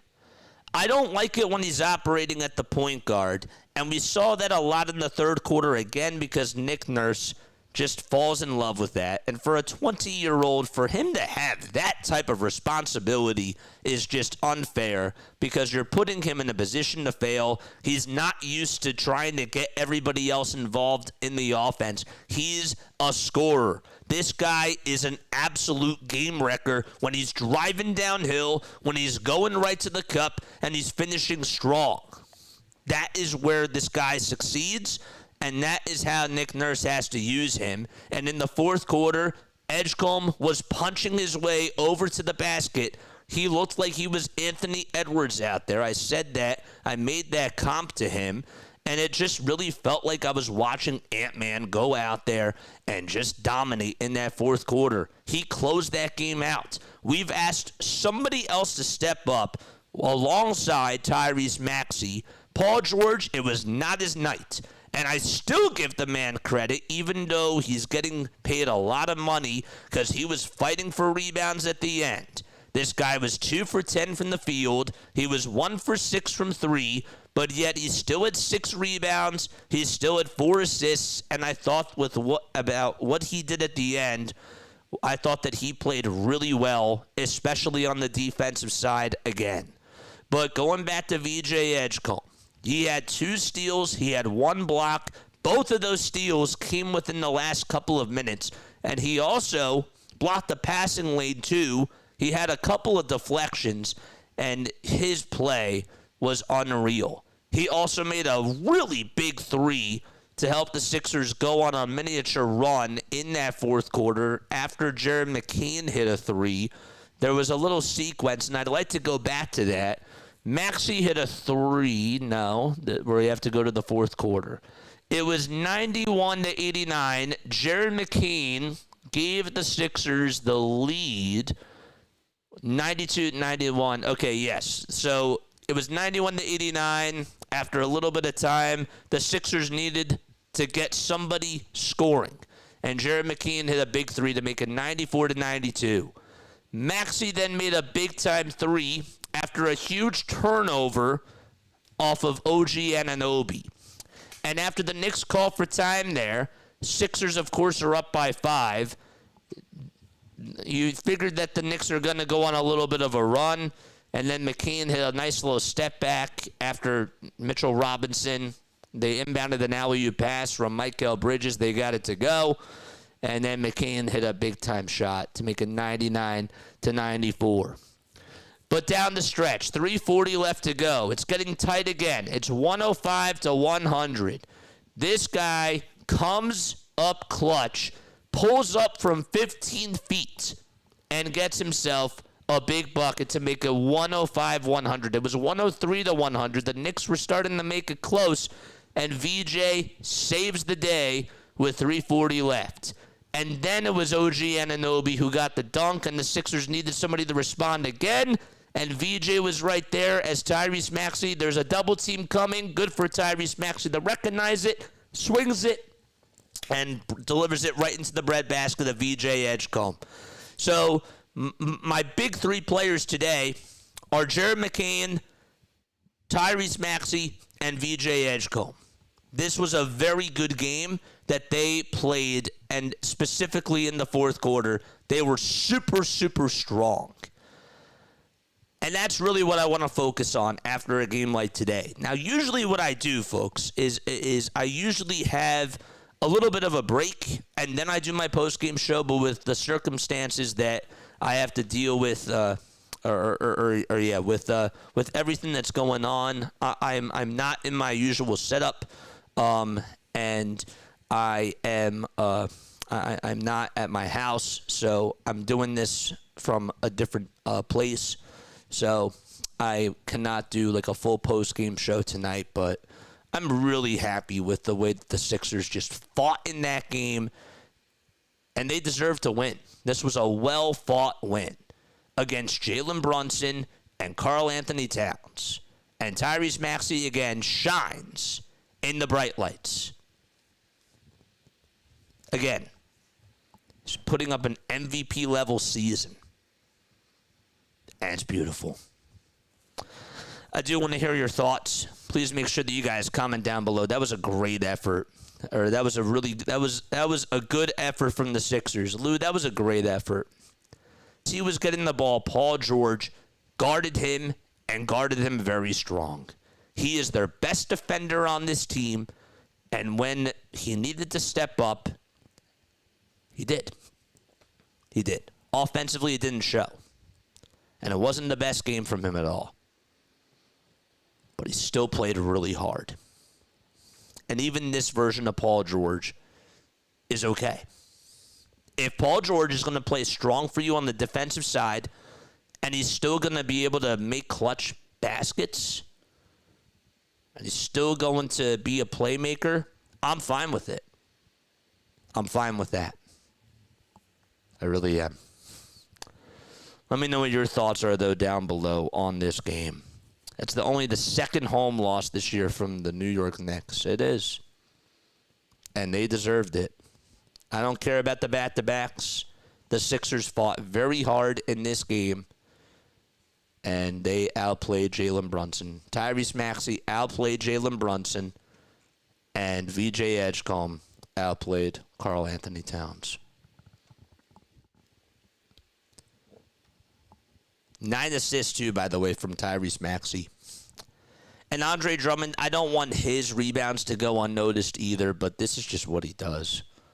13 rebounds for Andre Drummond and 14 points. That guy made some big baskets, too, and some big free throws.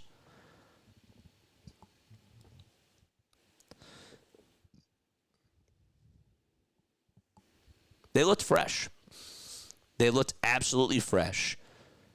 And I actually thought that Nick Nurse outmanaged Mike Brown.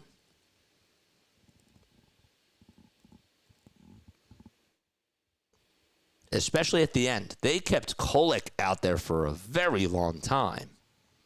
Now, Mitchell Robinson, 26 minutes for him, right? He played well. Mitchell Robinson, 21 points, 16 rebounds.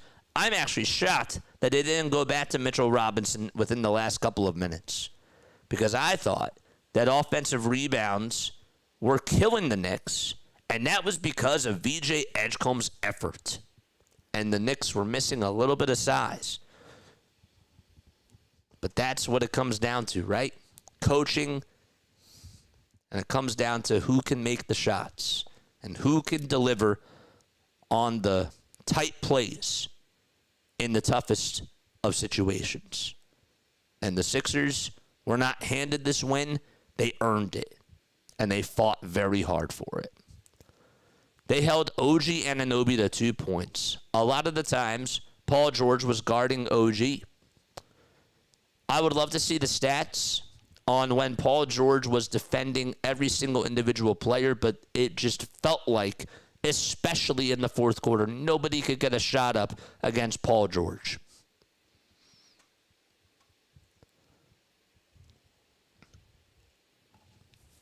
McCain needed those fourth quarter minutes to get his confidence back, says JC.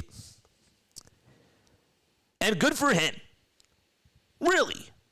Jared McCain, you think about the season that he has gone through. You think about the injury, right, with the thumb. You think about the injury that ended his season last year. This guy's fighting. And it has not been smooth sailing because as much as I like VJ Edgecombe, he's just not a primary ball handler. Quentin Grimes is not a facilitator.